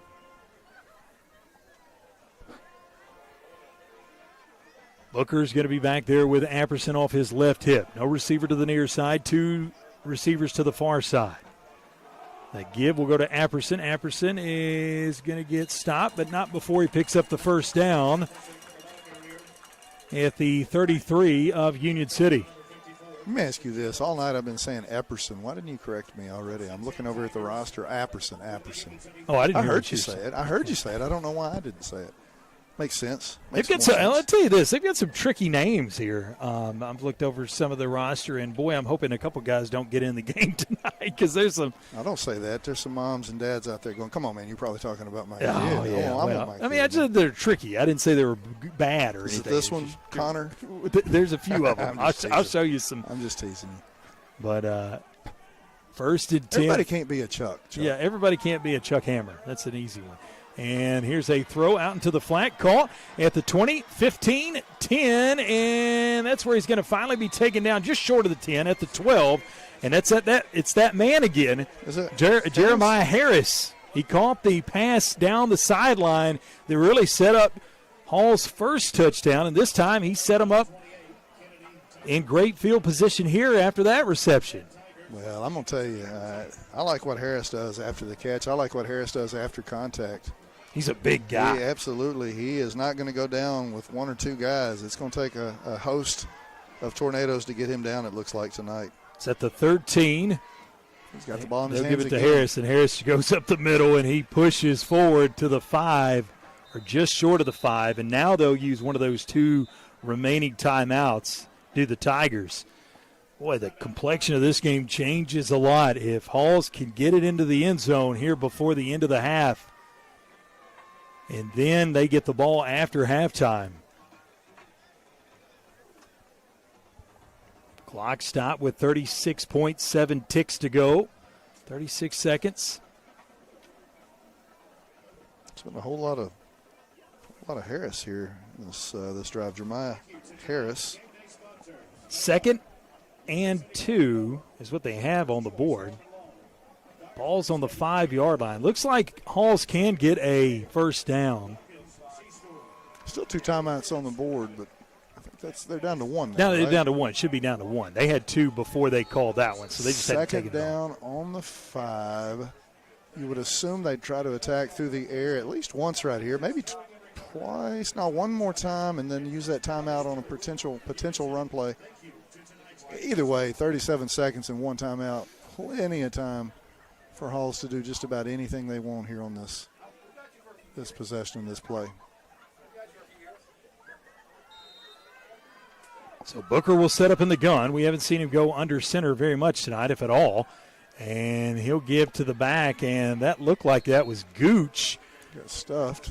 Who, ran into the middle of that line and didn't get much. But no, actually, they're saying he got all the way down. It gets so difficult when they get on that end of the field. They're saying he got down to the 1. Well, it does, and then you get that push. You Yeah, see a bunch of bodies move in that direction. 28 seconds to go, and Gooch is back there again with Booker. We'll see what they call here with 20 seconds and counting. Of course, they've got one more timeout, does Halls. And they'll run Gooch up the middle, and he's into the end zone for the Halls touchdown. So the Tigers, with 13 seconds to go in the half, have gotten back on the board. It's now 17-13, Union City with the lead. We've seen some adventures here with the extra points and field goals. Yeah, last time it looked like Halls maybe were going to go for 2, maybe trying to catch Union City off guard, some kind of weird formation there before the penalty, the extra man penalty they incurred. And it looks like Halls is just going to go with the old-fashioned extra point from the left-footed kicker, who is also the quarterback. It is up, and it is much better kick this time. Good. So the new score from War Memorial Stadium, it is Union City 17, Halls 14 with 13 seconds to go. And we will see the Tigers kick it off, and Union City won't have a whole lot of time to do much of anything. But right now, what's on the Halls Tigers' minds. Wait a second. Say that again. They won't have much time to do anything. Now, what happened last year? We were both there at Halls. I'm not going to say there was 14 seconds. I thought you said you were there. Well, I was there for for the first half. Well, so. it ended the half, man. They kicked it off. Tahari Jones run back for the kickoff, and they put 7 on the board, and it was all Union City from that point. I'm not predicting it. I'm just saying, they're probably thinking about it and saying, hey, let's don't kick this one long, guys. Yeah. You would think they don't want to have history repeat itself. We'd love to see that happen. 13.8. It's not enough time for me to run down there, me to catch a ball and run it in, but it's time enough for an Adrian Crawford or perhaps Andre Small, who is back right now. Crawford's back there along with Small, and on the far side of the field, that looks like that is Jenkins over here on the left. Taylor. That could be Jenkins. It looks like him here on the closest to us here near the home sideline.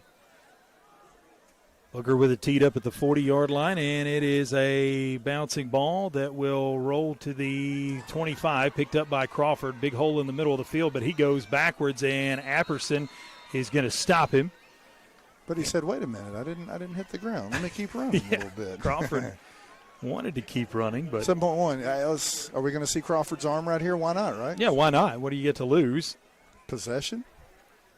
6 points. Yeah, there's something. Stats. Let's see what they decide to do here with 7 points. I would, right? I'd just go ahead and You know that Union City has some receivers. They've already been able to get in behind the secondary. At least send one, maybe two guys on a streak, and just tell Crawford, if you don't like it, man, just lay down, dude. No timeouts for Union City. Oh, with just 7 seconds to go, not going to be much more than a play that they could run here. And Hall's really not putting anybody back. Yeah, they're playing it straight up. Anybody, yeah. Receivers either side. Crawford drops back. He wants to throw. And he's going to be pressured, and he's going to be sacked in the backfield. That's a smart decision right there. Live to fight another day, and they just were looking to see if they had anybody open down the field, and the sack belongs to Ward. And that will end the half. Union City has a 17-14 lead going into the locker room here from the Herman Jenkins Motors broadcast booth on Froggy 99.3 and RadioNWTN.com. Ready to kickstart a career that'll take you places? Roadrunner Driving School is here to help you earn your CDL and hit the road in the right direction. Located at 106 Industries Park Drive in Sharon, Tennessee, Roadrunner Driving School offers an in-depth hands-on training curriculum that prepares you for an exciting career in the trucking industry. Learn how to drive a Class A commercial vehicle today. Call us at 731-456-2008 to earn your CDL in just 3 weeks. Let Roadrunner Driving School put you in the driver's seat. There's a special feeling you get when you get to the football stadium in a small town on Friday night. It's a feeling of pride in your team, a love for your community. A lot of community pride rests on its athletic teams. In Union City, we feel that pride in our teams, our schools, and in our people. Join us. Be part of what makes this a great place to live. A tradition of excellence in academics and athletics from the city of Union City.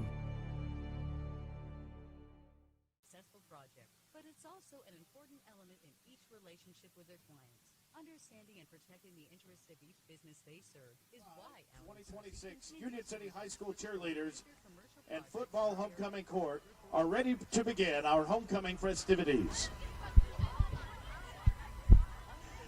At this time, we would like to recognize our cheerleaders.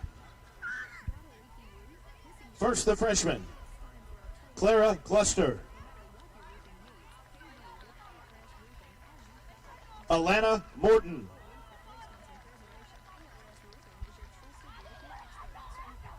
Sophomores, Elizabeth Del Castillo. Miracle Jones. Hayden Marshall.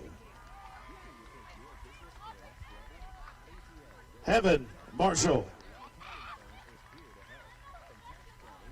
Marley Waddell. Juniors, Kylie Mays. Lily Sir. Edie Tanner.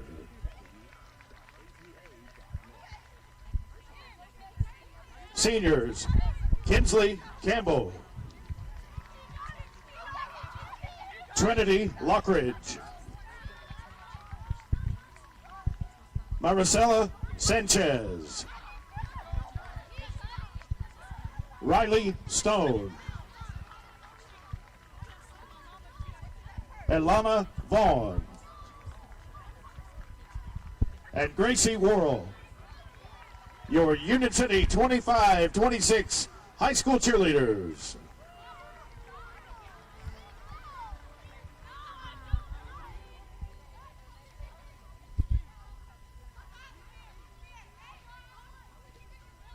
This year's freshman homecoming princess is Rylan Alley Bondurant.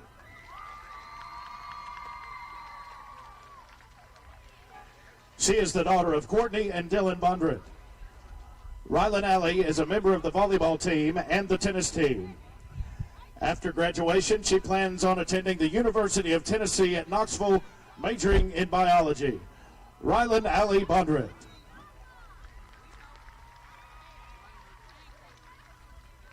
Presenting Rylan Alley with her banner and flowers is Edie Tanner.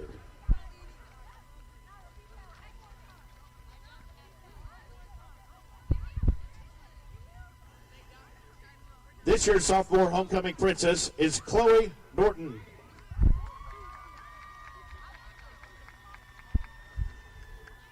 She is the daughter of Amanda and Chad Norton. She is a member of the golf team.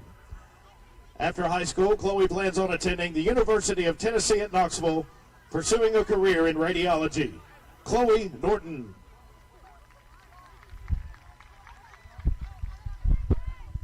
Presenting Chloe her banner and flowers is Kinsley Campbell.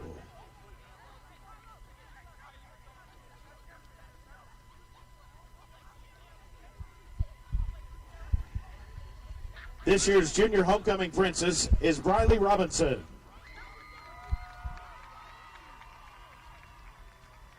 She is the daughter of Toby Andrews and Robert Robinson.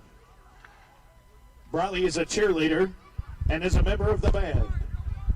After high school, she plans on attending Tennessee College of Applied Technology, pursuing a career in cosmetology. Briley Robinson. Presenting Briley her banner and flowers is Trinity Lockridge.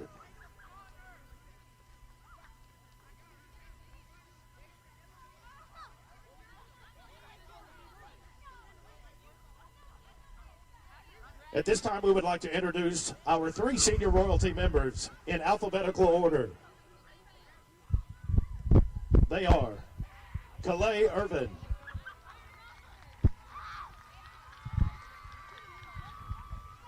she is the daughter of LaToya Morris and Aaron Morris.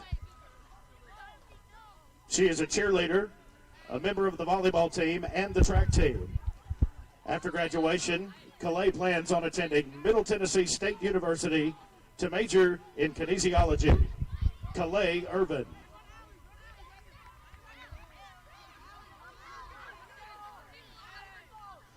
Birdie Jenkins.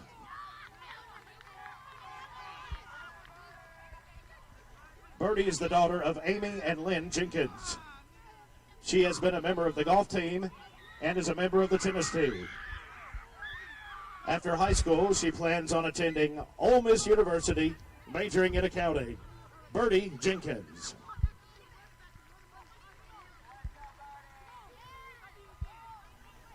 Maddie Smith. Maddie is the daughter of Chastity Smith and Matt Smith. She is a member of the softball team. After graduation, Maddie plans on attending Dyersburg State, pursuing a career in education. Maddie Smith.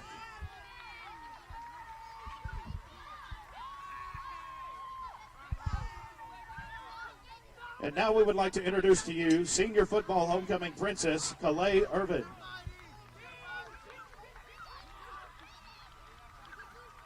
Presenting Calais with her flowers and banner is Maricela Sanchez.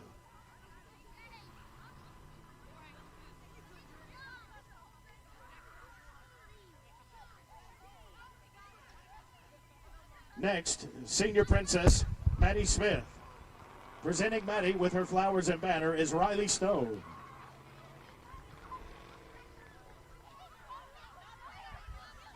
Ladies and gentlemen, your 2025 football homecoming queen is Birdie Jenkins.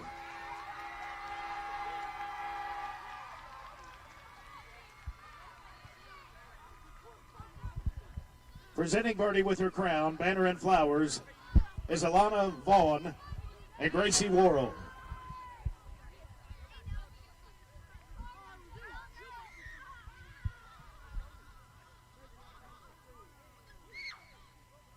Ladies and gentlemen, your 2025 football homecoming queen in her court.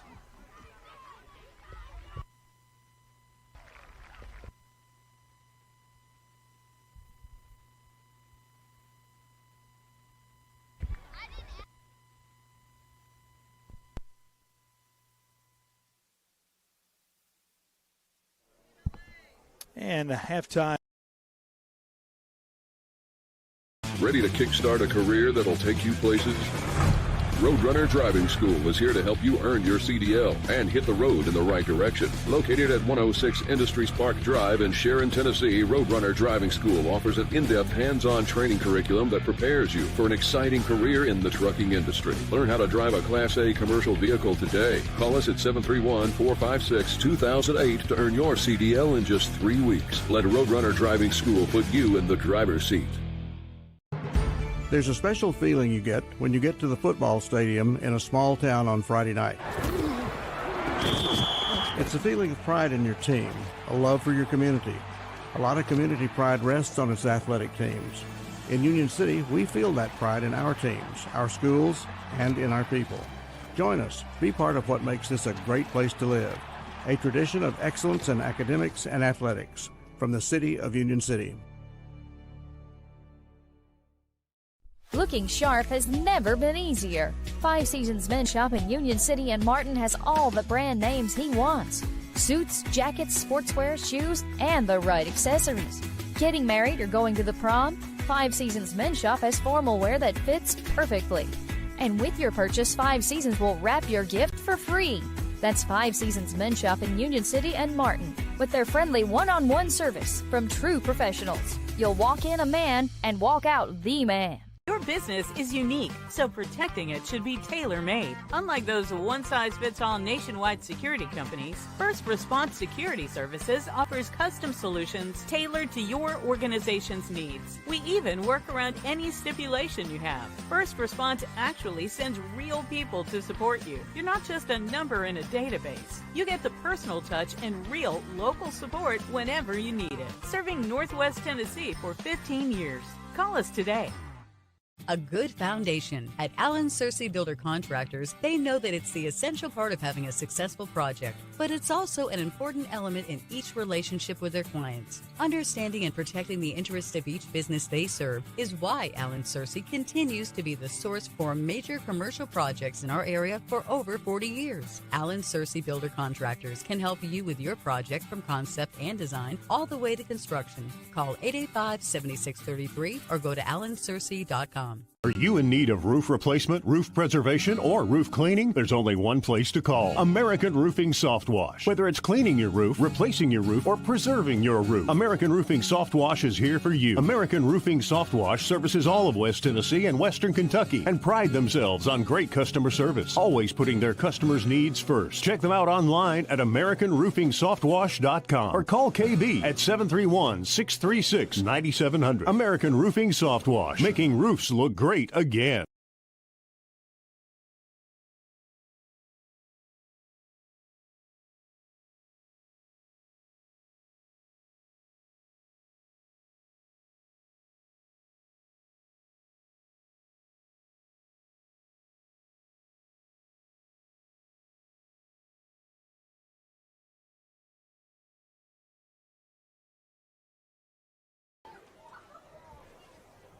And welcome back to War Memorial Stadium here in the Herman Jenkins Motors broadcast booth. It is halftime. Union City leads Hall 17-14. Just had the announcement of the homecoming court, so congrats to those young ladies. We'll tell you more about them and their names in just a little while, as right now we're preparing to watch the Union City marching band perform, and then once they wrap up, we will get some statistics with the coach. Well, what a first half it has been. And while we are sitting here at the half, let's take a Commercial Bank and Trust look at the scores from around West Tennessee tonight so far. We got a lot of scores to report. It is Greenfield has a 37-20 lead over Fulton County, and that's nearing halftime. My goodness, 57 combined points between those two teams in the first half. That's Greenfield taking a 37-20 lead over Fulton County, Kentucky right before the half. It is the JCS Eagles leading Fayette Academy 42-0 at the half. Southside Hawks leading Liberty 25-0 at the half. Westview shutting out McNary Central at the break 46-0. It's Munford 23, Haywood 14 with 1:14 remaining in the second quarter. Milan with the shutout as well of Gibson County at halftime, 46-0. And it's Peabody 49, Memphis Douglas 0 at the half. And we are just a couple more minutes away from Union City's marching band being ready to go here. If they don't get ready soon. They might not have much time to perform. 7 minutes on the clock. You already mentioned they've got their first competition tomorrow. Yeah, they do have a competition tomorrow. Obviously, so I hope they get an opportunity to get all of it in tonight. Yeah, obviously, I know about that. Now, I think they're doing everything but their final number, and they're not going to be doing their final number even tomorrow. That's at least. But they've already got that much in, everything but the final. Yeah, Usually that's they kind of put a little bit in here and there. But that's at least for the source that I have at home. So you do have sources. You have good sources there.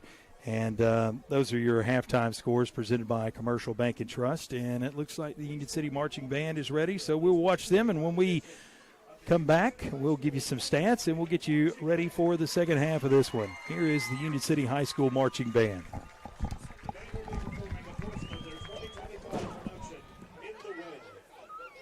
The band is under the field direction of Byron Adams.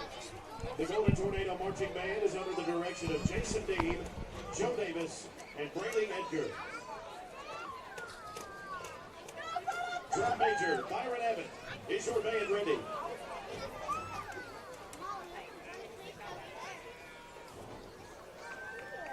Union City Golden Tornado Marching Band, you may take the field in performance.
And that was the Union City Marching Band as they are going off the field now and getting ready for competition tomorrow. I think they're at South Gibson is where they are, and good luck to them tomorrow. So homecoming festivities and the marching band, and we've had football tonight. If you paid the price of admission, you got a good show so far, and we still got 2 more quarters of football. Do you want to throw a shout out to your band support or your source, your band source? Oh, yeah. Well, yeah, my daughter's in the band, Callie Hammer, and plays a saxophone. Now she's out there looking like she's trying to help them break it down and get off the field in time. So, and then let's don't make anybody jealous. What did Baby Boy do tonight? Yeah, Colby Hammer up here helping with some technical support, holding the microphone down on the field as we got a chance to hear our homecoming court for 2025. Both teams have made their way out onto the field or making their way back onto the field now. It'll be interesting to see what they do here. They're going to have to put at least 2 or 3 minutes, if not more than that, on the board because these teams have just now gotten out of the locker room. But, Coach, we've gone through all our breaks. We've seen everything.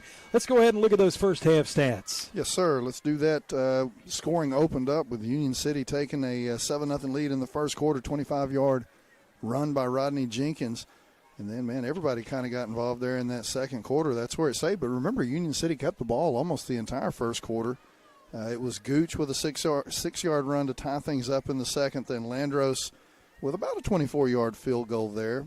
Put Union City a full touchdown, or I'm sorry, a full score ahead, I should say. 13, I've got my numbers wrong. 13-7. I'll get it right here in a second.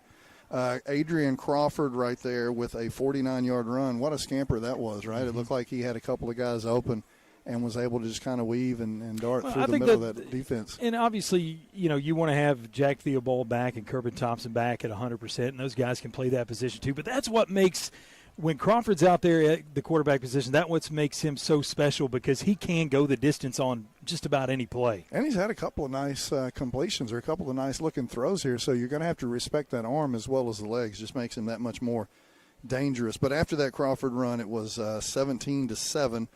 And then Gooch with another run of his own 2-yard made it 17-14. That's where we are at the half. Some of your totals for both teams. Let me start with Hulls.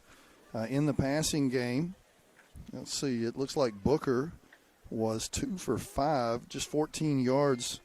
Now, that's not going to be right because I've got another 20 here by Harris. 34 yards of receiving for Harris. So it's going to be 34 yards there, I should have said, for Booker. A decent night, especially when he's connected to his fullback right there. Also 44 yards on the ground for them. Leading rusher on the night for Hulls is Gooch. He has those 5 runs, 2 of those touchdown runs, 16 yards total. So not a lot of net, but he's done a nice job once they've got inside close to that goal line. For Union City, a little bit of passing game here. Adrian Crawford is 1 for 1 for 27 yards. That pass went to Puckett over the middle. They also had a big pass play. It didn't go as a reception, but you had a pass interference there in the end zone. That pushed them down a little bit closer to that scoring opportunity for Union City on the ground, 155 yards. Let's see, a couple of guys really getting involved heavily here. Adrian Crawford with 84 yards. Obviously over half of that coming on that 49-yard touchdown run. And then Rodney Jenkins, as I told you, I felt like he would, Jenkins, I told you he would probably get more in that 10 to 12 touch range. He's already got 9 carries here in the first half for 41 yards. One of those, a 25-yard touchdown run of his own. And thanks, Coach, for our Reynolds Brothers Tire Company in Union City and Martin first half stats. We'll have final stats for you at the end of the ball game. 60 seconds is what they've got on the board, or 65 seconds until the start of the second half. You knew they weren't going to draw it out too much further. They've already added a couple minutes onto the board, and both teams are getting final preparations made for the second half. We're going to be back on the radio next Friday night again at 6:30. we will be on the road at Trenton Peabody. I think we're going to be on the roof next week, Coach. So You've been serious. I kind of started laughing. I thought, he's probably telling the truth. Yeah, we're going to be on the roof is what I've been told. So bring your sunblock. Hopefully it'll get down there and we won't have to deal with it. And like I said, looking towards the forecast, the long-term forecast, looks like we're going to have some cooler weather coming. But I tell you what, Coach, you live over there on the same part of town near me. And you think the weather's a lot different over there? Well, I'm just saying that we have been teased over the last 48 hours, the last 2 times that it looked like rain was imminent. Come on. There was one night, everybody had gone to bed. I went out and put my wife's car in the garage because the wind was kicking up, and I thought, not that I want a storm per se. We took down some of her Halloween deck. If you ever drive by my house, Christmas or Halloween, everybody assumes that I get out there and decorate. I do not. My wife is really good at that. But I was trying to take stuff down. I didn't want it to blow away in the night.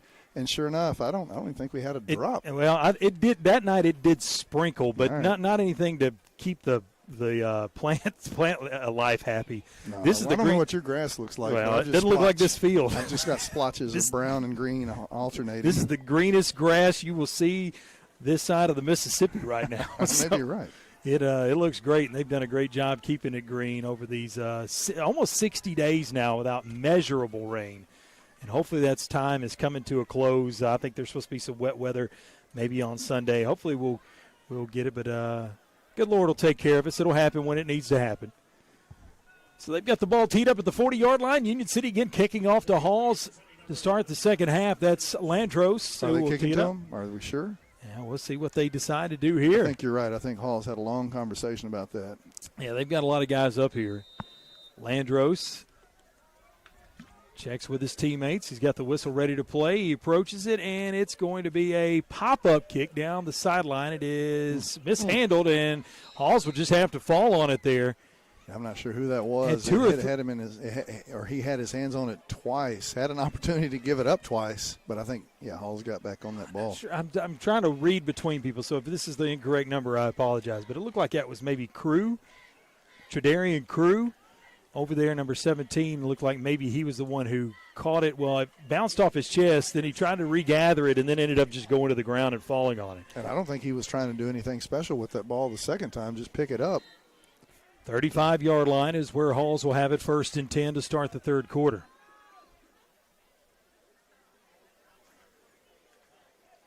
On the far hash in the gun is the quarterback, Booker. Booker will hand off. Running back comes this way, and a play gets strung out, and a great stop. B.J. Boyd back there in the backfield amongst others.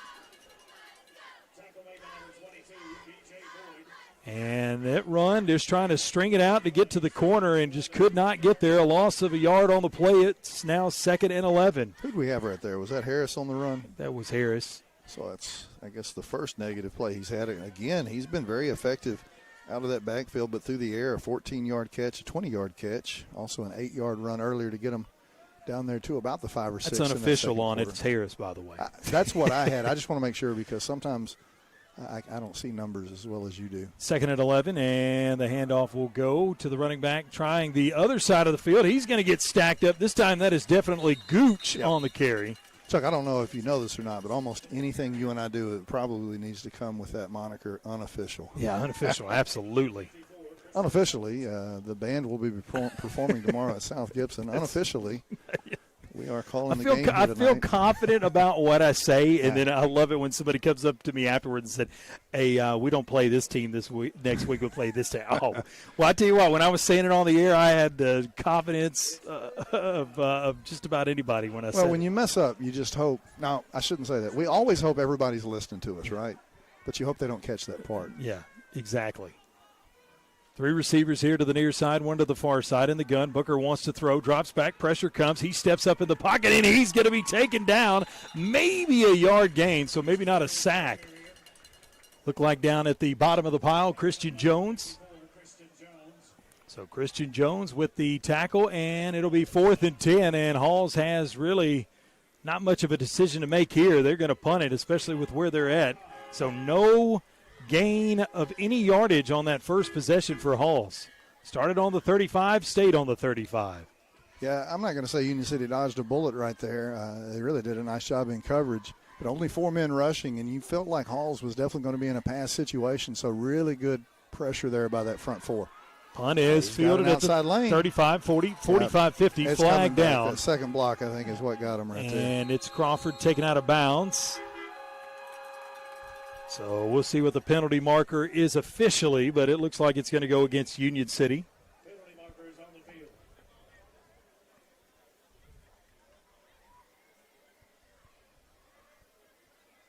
Officials are going to huddle up and talk about it.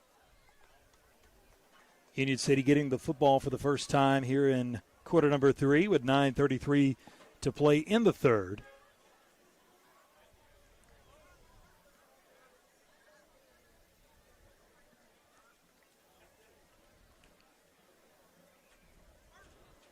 And now they're going to finally mark it off. So what looked like great starting field position for the Golden Tornadoes is going to go all the way back inside of the 35, just short of the 30.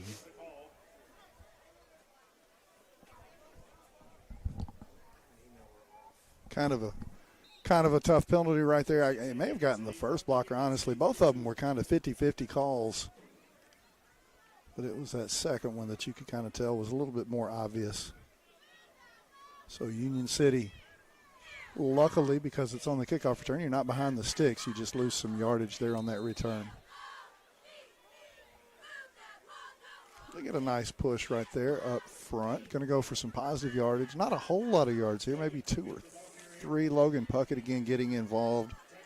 He called his name quite a few times there in the first half. That's a good positive play for him. Logan Puckett, 4 yards, only his 3rd carry. But again, we saw him come out of the backfield, get a 27-yard catch and run.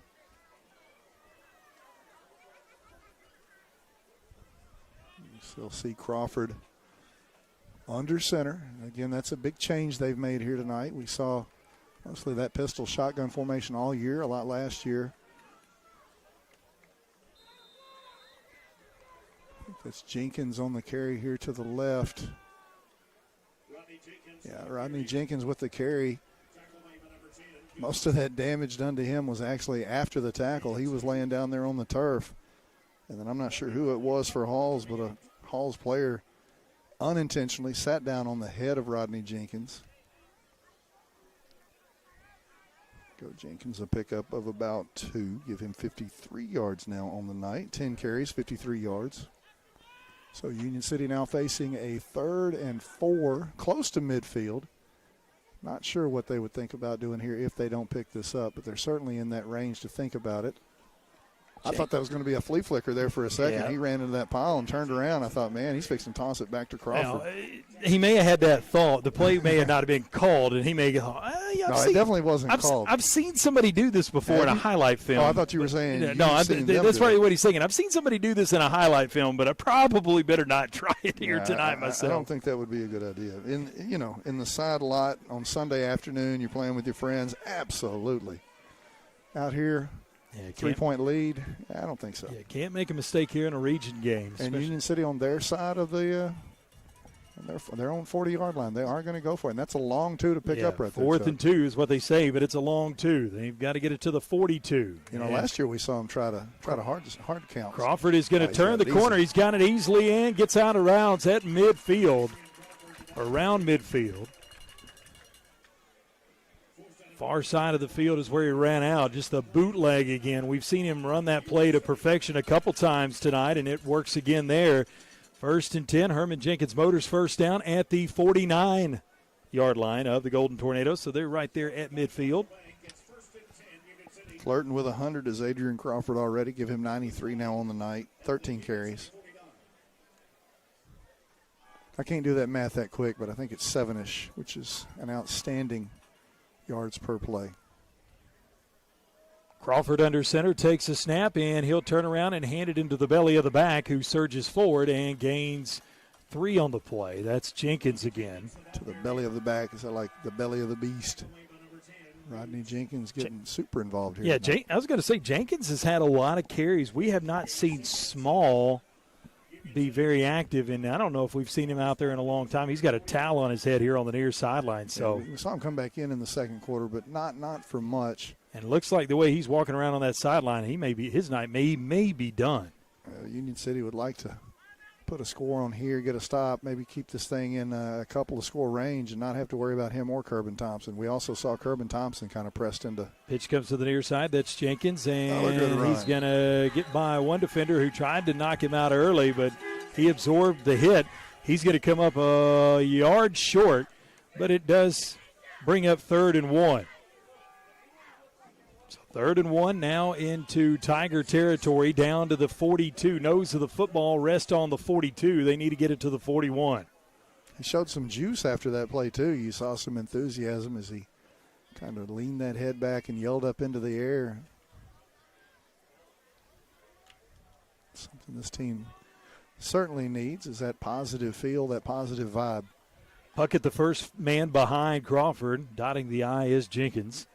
As they'll turn around and hand it to Puckett, and Puckett is forward progress should have it. Looked like he got a nice 1.5-yard surge before he was pushed back, and that spot looks like it is going to give him at least a full yard. Yep. Herman Jenkins Motors first down as they wave the chain gang on.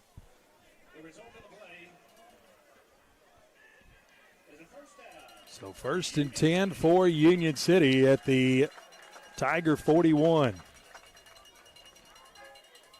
And for both these teams, all these guys pretty much go both ways. I would say this Hall's defense is getting tired, but these guys play offense as well. So, Coach, really, right. I guess you could say this Hall's defense is just getting tired of playing defense is mainly what they're tired of doing.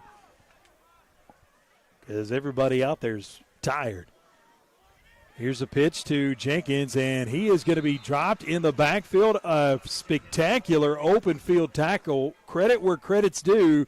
And that's Jeremiah Harris, the senior defensive end, flies in there and is able to clip the ankles of Jenkins and trip him up. Big loss right there, too, 60-yard. Yeah, 60-yard. He's got 60 yards. That's a 4-yard loss. It'll be 2nd and 13 now with 4:43. Man, this third quarter has flown by. I knew you were going there.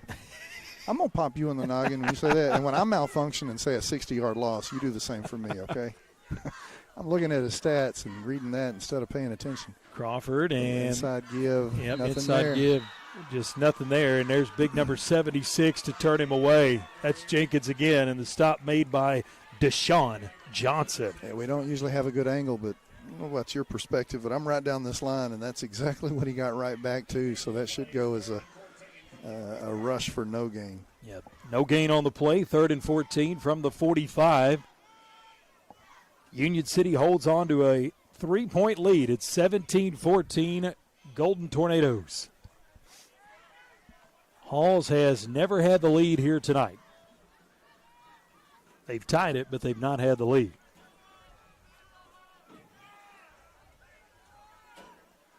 Crawford will climb under center, and before he can do that, we'll have a timeout called. A Dunn's Auto Body timeout.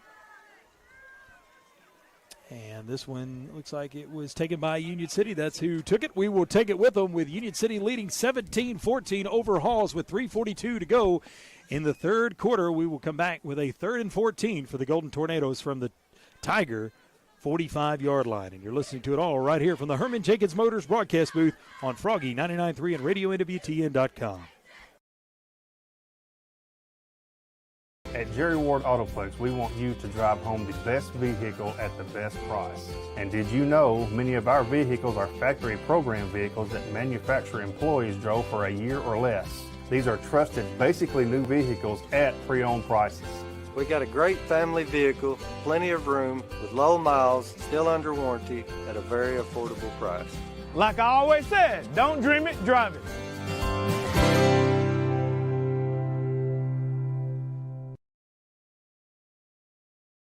Truck or SUV you are looking for. Make shopping for your next vehicle easy and browse our up-to-date inventory at jerrywardautoplex.com. Get pre-qualified today at jerrywardautoplex.com. Schedule a service appointment with our AC Delco. And back here in the Herman Jenkins Motors broadcast booth as we come back to action, and Crawford will call his own number around the end here to the near side. 35-30, 25-20, 15-10, 5-4, 3-2-1 into the end zone, but there is a flag. Come on, man. You made me raise up in Hold excitement. the phone. It's in a bad spot, too. Yeah, it looks It's gonna like this could be holds. holding. You said calls his own number, and I'm thinking, man, with that kind of speed and burst, why don't you call your own number? What a play, though, out of the timeout, but I'm afraid it is going to come back. It was 3rd and 14, was going to be a 45-yard touchdown run, probably going to be 3rd and 24-ish, though. So it's going to push it back all the way back across the midfield stripe.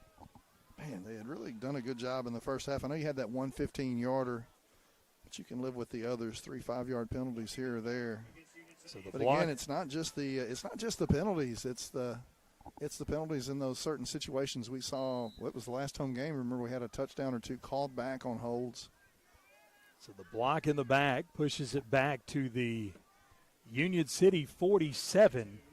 It's now 3rd and 22.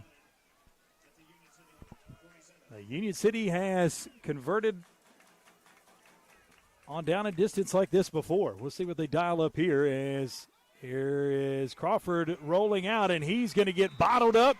Didn't fool number 41, Jeremiah Harris. I might as well call his name out defensively tonight. We've certainly talked about him quite a few times here on the offensive side of the ball. Big play there by Harris as he would not let Crawford go. Really good football player on the offensive and defensive sides.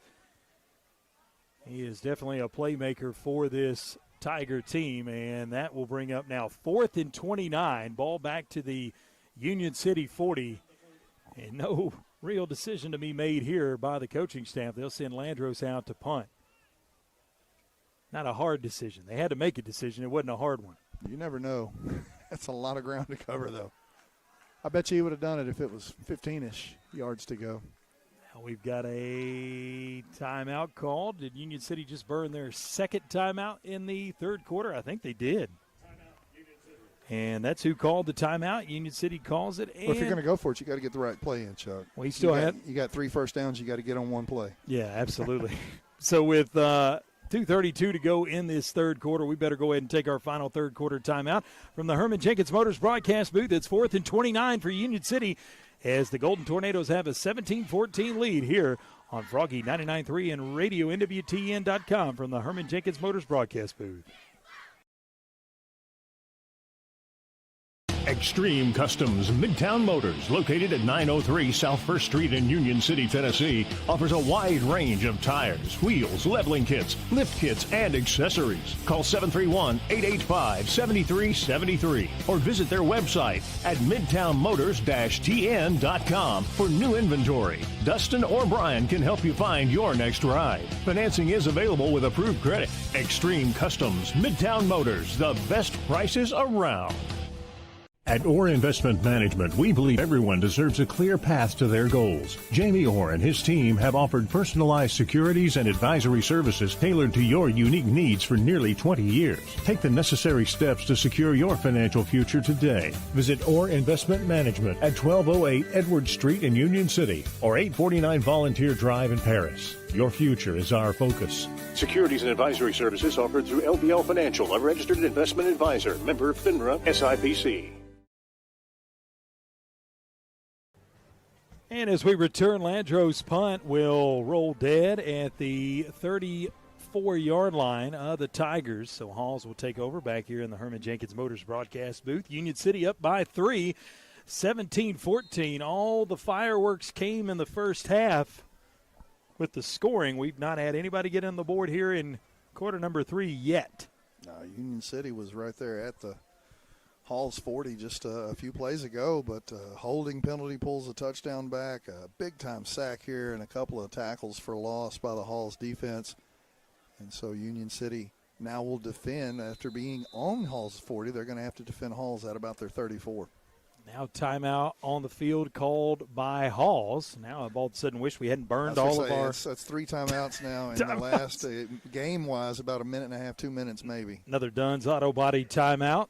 So we'll keep it right here, and we'll do a quick check of the scoreboard brought to you by Commercial Bank and Trust. No, we've kind of worn it out tonight. But let me tell you, there's some nights where they don't call any timeouts, and then there's some nights where they just call them all. And right now, so far here in the second half, Union City's already called 2. Halls has called 1. So Halls has 2 left, and Union City down to 1. That could be a note to keep an eye on in the second half as we get later in the second half. Westview all over McNary, 67-0 going to the fourth quarter. Lexington on top of Chester County, 40-7 with 6:15 to go in the third. Humboldt is beating West Carroll, 44-24 at the half. That one just now at the half. It's Peabody and Douglas. They are final. They must have played a really short second half, 56-0. Give off the left side, gain of 4 on the play.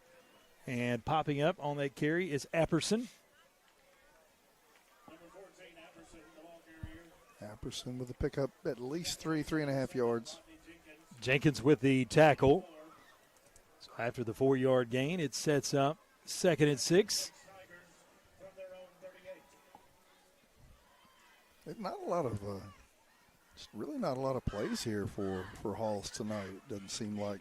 Now, let me tell you, Halls does not get any type of hurry offensively. And, you know, maybe by strategy, just trying to let the guys that maybe don't go both ways have a little bit of time off the field if there are. That's what I wonder any of those sometimes guys. with the timeouts. Are some of the timeouts taken to give a break? I don't think we have here in the second quarter because you had back-to-back, not back-to-back, but 3 Close, really quickly. really close. But sometimes, you know, you just wonder if you're trying to give those guys a break. Harris with the carry. Caleb Wright will bring him down after a gain of a yard. It brings up 3rd and 5. They'll say 3rd and 4. The nose of the football just short of the 40-yard line of Halls. Union City's got an opportunity here to possibly get the ball back. 3rd and 4, under a minute to play. Halls comes to the line with 2 receivers to the far side in the gun, and the handoff will go up the middle, and he's going to be stacked up in the backfield and dropped. On the carry is Gooch. And back there is Dayton Buckley. 2. Yeah, Buckley was the first one there. I'm not sure who got there second, but made sure that guy wasn't going to get out of the grasp at all. I said a loss of 2, actually officially. Well, no, we're so unofficial. It goes as an unofficial loss of 1 based on the spot. Doesn't make any difference. Union City feeling like they're going to get the ball back right here. And Halls does not have to punt this ball. So, yeah, not much offense going there in that third quarter, Chuck. There is 0 wind here tonight, so you don't have to worry about having the wind at your back on a kick or anything. So you're not worried about strategizing, see which way you want to go here? Yeah, maybe, and that's what Halls is going to do. They're not even going to snap it here. We'll get the punt to start the fourth quarter. That's the end of 3. Union City has a 17-14 lead. A close ball game going to the fourth quarter. How many times have we said that this year? It seems like every game it's gone into the fourth quarter tight. Union City's only been able to get 1 win. They're looking for win number 2 here this evening as they hang on to that 3-point lead as we go to the fourth quarter from the Herman Jenkins Motors broadcast booth here on Froggy 99.3 and RadioNWTN.com.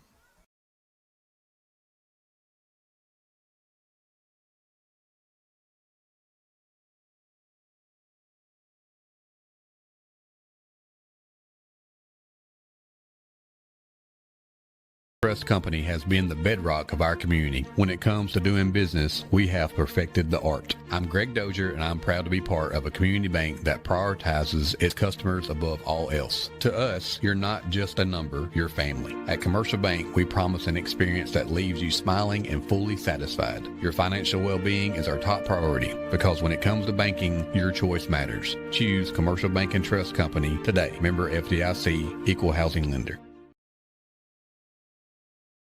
Between Halls and the Golden Tornadoes of Union City High School. Chuck Hammer alongside Eddie Suter as we get ready to start the fourth quarter. There's the whistle ready to play, and we are into the fourth quarter as Halls has it 4th and 5 from their own 39. They've got their quarterback back there, but he's also their punter, Jackson Booker. Booker with a high snap. He's able to get the kick away. It's a short kick. It'll bounce at the 48 of Union City and will go out of bounds at the 45-yard line. Just kind of swapping spots right there. Everybody just kind of staying around midfield here in that third quarter. So the Golden Tornadoes have great starting field position here and hanging on to a 3-point lead. And, Coach, there's still a lot of time left, but you take 3, 4, 5, 6 minutes, especially 6 minutes off the board. 3, 4, 5, 6, 12, 8, 7, 9. and then if you get into the end zone and you stretch this thing out to 10, I'm not saying that Halls doesn't have a chance to come back, but it makes it awful tough for a team that hasn't hit on a ton of big plays tonight. Right, I agree. Again, one of the biggest plays they had was a couple of pass interferences, I believe, and a face mask. Crawford will roll out and evade one man, throws it down the sideline, nearly had it to Puckett. I think Puckett had his mitts on it, just couldn't bring it in. Well, and I think Puckett was trying to tightrope it right there. There wasn't a whole lot of room for error as he was approaching that sideline rather quickly. You had Hall's defenders doing a nice job of pressing both quarterback and receiver into that boundary area. So it's 2nd and 10. Clock will stop on the incompletion. Fans sticking around here. Homecoming night, also a 10-year reunion. I saw a couple of my ex-students down there, the class of 2015, in here celebrating tonight. They got a dance going on here tonight, too. What? I wasn't invited? Yeah. Crawford taking the snap, goes to the left side of the formation this time and picks up 8 on the play as he crosses midfield, and hopefully he's okay. Him and Jenkins are both shaken up, but Jenkins is going to get to his feet. So is Crawford. Maybe just a little tired. I hear penalty marker out of the PA, but I don't see the flag. I didn't see the flag on the field. Maybe it's in the middle of the field. I see a bunch of yellow helmets, so it's hard to see. Okay, so it's going to go against Hall, so that'll push it across. Well, it was already across midfield, but it'll add 15 to it, so give them that first down after the 9-yard pickup. Personal foul. It'll be a big penalty as well. It'll get it just outside of the 30. They'll set it down at the 32. It's tough sometimes when you got that runner kind of still standing up. You want to come in and try to dislodge, but you got to be really careful right there. You were talking about dances. You know what my job usually is at those dances? Chaperone? No, man, I'm a singer. Oh, okay. I come in and sing. DJ? No, singer. I sing, and I sing at the end. That's telling everybody it's time to go home. You like to karaoke? Oh, I like to back in the day. Here is Jenkins, who the ball ended up on the ground on that exchange between him and Crawford. I think Jenkins was able to get back on it, but that was another fumble, eerily similar to the second possession for Union City, and kind of the same part of the field where that happened. No, sometimes, we bring stuff up, we don't bring stuff up. At halftime, I wanted to say, pretty sure-handed after that one possession, after that one fumble in the first quarter. Union City recovered an onside kick in the second. And you get scared to bring those things up. But so far, so good for Union City. Just got to take care of the football here, obviously. Northside leads Dyer County 35-21. It's a big one. We've already seen Dyer County, obviously, earlier this year. Good bunch. Crawford rolling to his right. Looks like he wants to throw it. He is looking downfield. Now will tuck it and makes a man miss with a great juke. No yardage, and no loss of yardage either. Yeah, there was nobody open. Really covered up well were the receivers here for Union City. Your guess is as good as mine on who made the tackle, number 50, but there is no 50 on my roster, so we'll pick-up of 2. I didn't realize he'd even picked up that well. I'm super unofficial, but that's got him at 99 yards on my stat sheet right now. Had over 100 yards last week. On how many carries already? Tonight. You talking about tonight or yes, last tonight, week? 16 carries.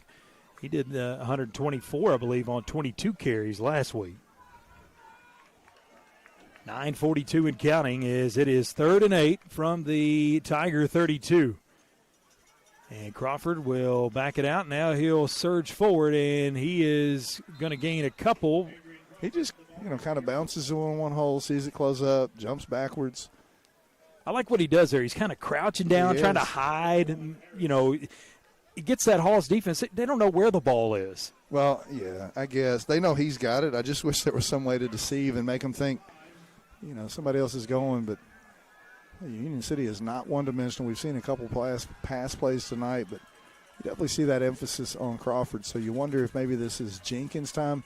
But, too, usually in this situation, 4th and long-ish, you're talking about getting Jenkins on the edge, but most of Jenkins' running tonight has been done in the middle of that line. 4th and 5. Union City really wants to pick this one up here.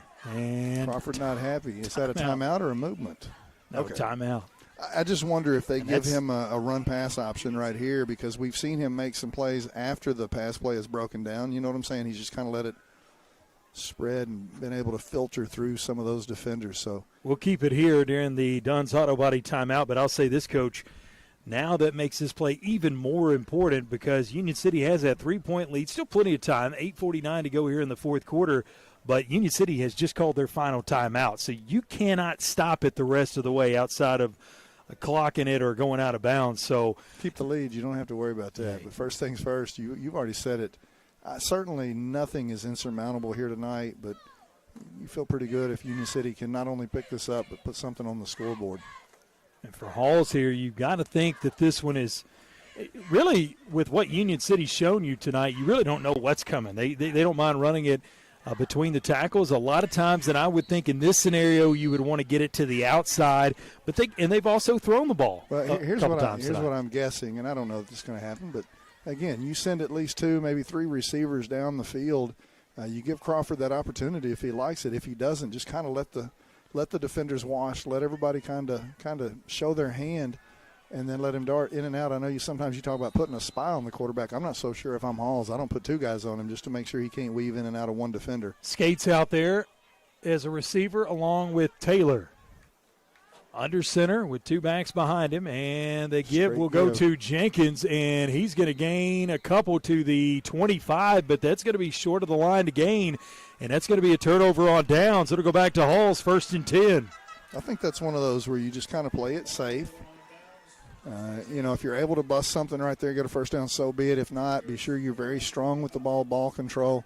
You're not going to punt in that situation anyway, so why not go ahead and take a chance, but don't allow your he's a senior, but unseasoned quarterback to put that ball in harm's way. Yeah, Halls now has 8:43 to go in the fourth quarter, trailing by 3.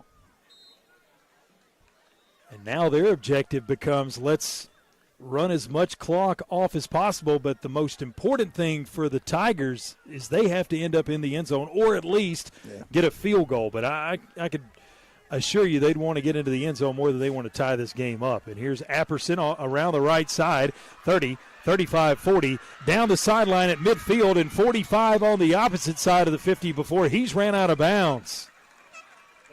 Yeah, big time first down run there by Apperson.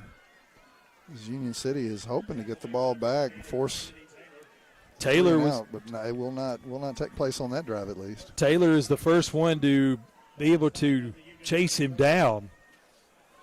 Just nobody over there for Union City. Yeah, the biggest run of the night there for this Hall's bunch, as he was sitting at 15, now put him at 45 on the night. Booker is, we don't get height and weight. They didn't send us heights or weights for the Halls team, but Booker is a big quarterback, lefty. Hands off, and the play is going to go for a yard. It's down to the 44. Does the running back, that being Gooch. Beeler with the tackle. Beeler's a young man that I got a chance to talk to Coach about this week on Tornado Talk. How about 3 tackles, all 3 tackles for loss last week once he came into the game? You talk about maximizing your potential. That's kind of like you talk about efficiency for offensive players, a touchdown on 3 runs or 2 touchdowns on 2 runs or whatever. It's kind of the same thing, but on the opposite end of the spectrum there defensively. And looks like Halls is going to have to call a timeout with 7:48 to go, but 2 seconds on the play clock. So now Hall's down to just 1 timeout remaining. And you know what? It'll be our final break here in the fourth quarter, but we probably better go ahead and take it. 7:48 to go in the fourth. It's Union City 17, Halls 14. Here from the Herman Jenkins Motors broadcast booth on Froggy 99.3 and RadioNWTN.com. Accidents, dents, and dings happen. And when they do, bring your vehicle to Dunn's Auto Body, proudly serving the area since 1963. Our family-owned business provides top-quality repairs you can trust. Our technicians are ready to restore your vehicle to its best. We are open Monday through Friday from 8 to 4. Come see us at 1318 Stad Avenue or call us for a quote at 731-885-0535. Dunn's Auto Body. Get it done and get it done right. Looking to take your business to the next level? ATA, your trusted. Located at 106 Industries Park Drive in Sharon, Tennessee, Roadrunner Driving School offers an in-depth hands-on training curriculum that prepares you for an exciting career in the trucking industry. Learn how to drive a Class A commercial vehicle today. Call us at 731-456-2008 to earn your CDL in just 3 weeks. Let Roadrunner Driving School put you in the driver's seat.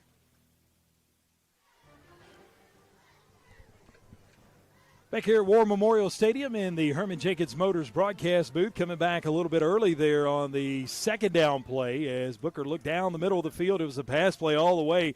Couldn't find anybody. Nearly got sacked before he rolled towards the home sideline and let it go out of bounds and nearly took he some had a hits guy off wide him. open. He had a guy wide open out there. It was Mike Hutchins, the information director for Union City. Couldn't make the play, Chuck. Couldn't make the play.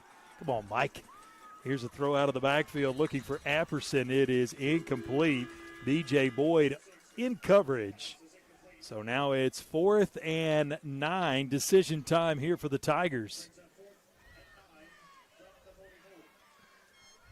7:53 or 7:35 to go. And obviously still plenty of time, but, Coach, this Union City offense – you know, if they get their hands back on it, their goal number one is just going to be to run as much clock off as possible. And they probably, if Halls decided to punt here, they probably could run most of that clock off. So I got to think Halls is going for it. I think so, with one timeout. Now, if they had 2 or 3 timeouts, you may. Of course, 7:35 is still a lot, Chuck, but I do agree. Yeah, you may never get it back. Yeah. That's the thing. They've got another whistle. Are they going to burn their last timeout right now? Wow. I think that's. No, delay a game will go against Halls. So now you would think they would punt at this point. You would think. They're in passing down situation right now. Their quarterback is 1, 2, 3 for 8.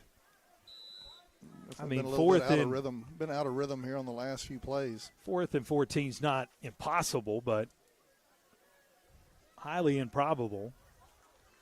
And it looks like they're going to go for it again. So you wonder why Halls got to scratch your head there with that penalty.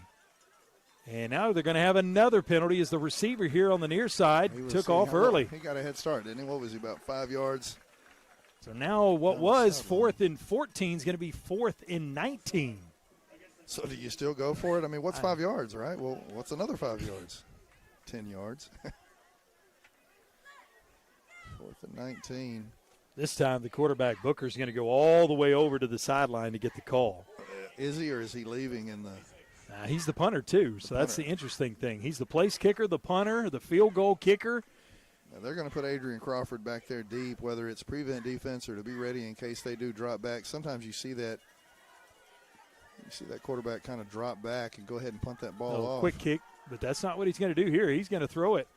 And nobody there but a Union City defensive back. Yeah, you don't want to pick that off, though. You went through the hands. You get much better field position if you don't catch that ball. Nearly taken there by Skates, but maybe you let it go to make sure Union City. So. Skates pretty smart young man. You know what I'm saying? I mean, he gained at least 20, maybe 30 yards right there not catching that ball. Skates was the guy that had that catch last week, if you'll recall, in the end zone. What a catch that was. 33-yard touchdown catch. I still don't know how he saw the ball. I never played, but I'll tell you what, if I was a player and I had a chance for an interception even in that situation, buddy, I'm picking it off. I'm picking it off. Unless you're running it back. You see a lane maybe. You're knocking that down. 17-14 the score. Union City gets the ball back with 7.5 to play here in the fourth quarter, and they can great field position. Wind this clock down. You'd also love to see him get in the end zone again. Here's Crawford rolling out, fake the pitch, and he's going to just get it strung out and run out of bounds in the backfield. A short loss. Yeah, that clock keeps on ticking. He did a nice job of trying to make sure he didn't have that forward progress going out of bounds. Gooch made the tackle. So it is now 2nd and 15. Ball's back across the midfield stripe, just barely. I say officially it's at the 50, but the nose of the football is on the 50. The rest of the football lays back on the Union City side of the 50-yard line. That thing is, that puts Crawford back under 100. He'd gotten up over 100, 101. We've flirted, man. We've been 97, 99, 101, back to 97 again. They've done a better job here in the second half of containing him. Yeah. In the first half, he was able to get away. Here's a throw down the sideline looking for Skates. Skates comes back, makes the adjustment, and makes the catch. And a flag, now 2 flags. Herman Jenkins Motors first down.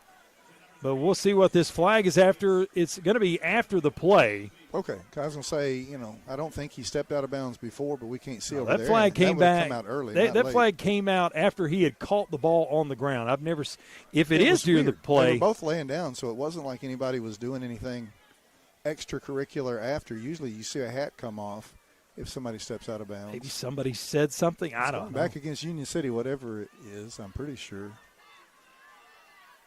One thing we didn't catch on the broadcast last week because it was offsetting penalties. But I talked to Coach Markle on Tornado Talk, and he talked about when they came out of the locker room at the half, the official said, "You want the good news or the bad news?" And he said, "Give you the bad news. You've been assessed a 15-yard penalty for coming out of the locker room late." So, but he said the good news is so did Crittenden County. Did we know that? Well, how would you know? It was an offsetting. So they never indicated after the start. I thought maybe they would show it at the start. I don't know exactly what happened. I guess the pass play was good, and then a 15-yarder after that. Yeah, that's so exactly you what still got it was. a first down. Still get the first down, and it's still 1st and 10 at the Tiger 37. So now my question, all right, 37. So either something was said or something was done. I'm just trying to do my math really quickly. Want to make sure we give Crawford his numbers there. Jenkins will cut it back on the far side of the field, leaps over a man, and has another Herman Jenkins Motors first down as he hops over the 30-yard line and comes up just short of the 25.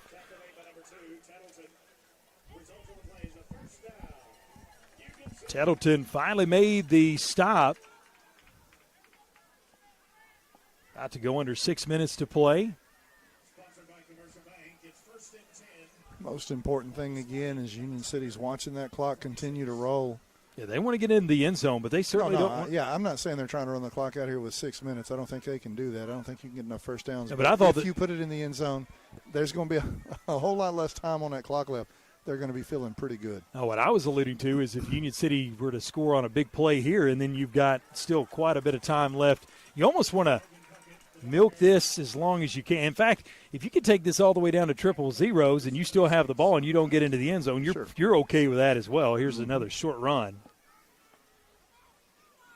As right now it's just playing keep away is what you're trying to do. Run a play every. They don't get in a big hurry anyway, but they're really not going to get in any kind of hurries here the rest of the way. Being very methodical.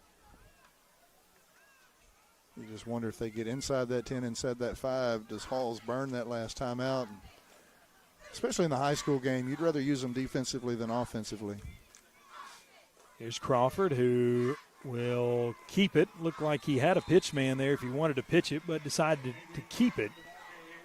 Stopped by Tettleton again. Very little gain, if any, maybe a yard on the play. Our down marker didn't move. Yeah, it didn't move, so I was waiting. Sometimes they can be a little tardy moving, and he didn't move at all, so no gain on the play. It's 3rd and 7. From the Halls 23.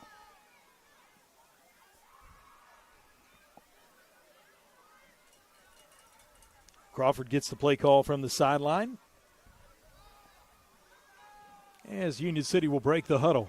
They'll come to the line with 10 seconds on the play clock. Union City, no timeouts. Halls has one. Listen, I said I didn't think they could run it down without putting it in. I'm not so sure. Jenkins thought about taking it between the tackles. Now bounces it outside, and he runs out of bounds. It'll be 4th down, and I don't want to guess where he got to. Looks like he's about 2-3 yards short, maybe even 3.5, 4 yards short there.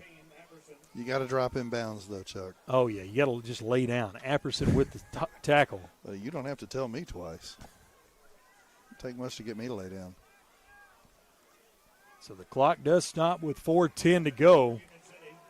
And it is 4th down, 4th and 4. That would have been one of those situations. Probably would have been about 3:30 something, 3:35 before they would have snapped that ball, get a first down.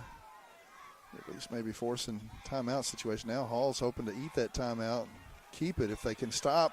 But I think he's got it. Yeah, he does. Herman Jenkins Motors first down as Crawford keeps it, goes around the right end and really just cherry picks his way inside of the 15 down to the 14. It's a very confident runner again. We've seen that patience. He easily could have tried to spurt through there and burst a little bit too quickly, but he waited until he found the opening. I've been impressed with him tonight. Again, I think he's had more times than not.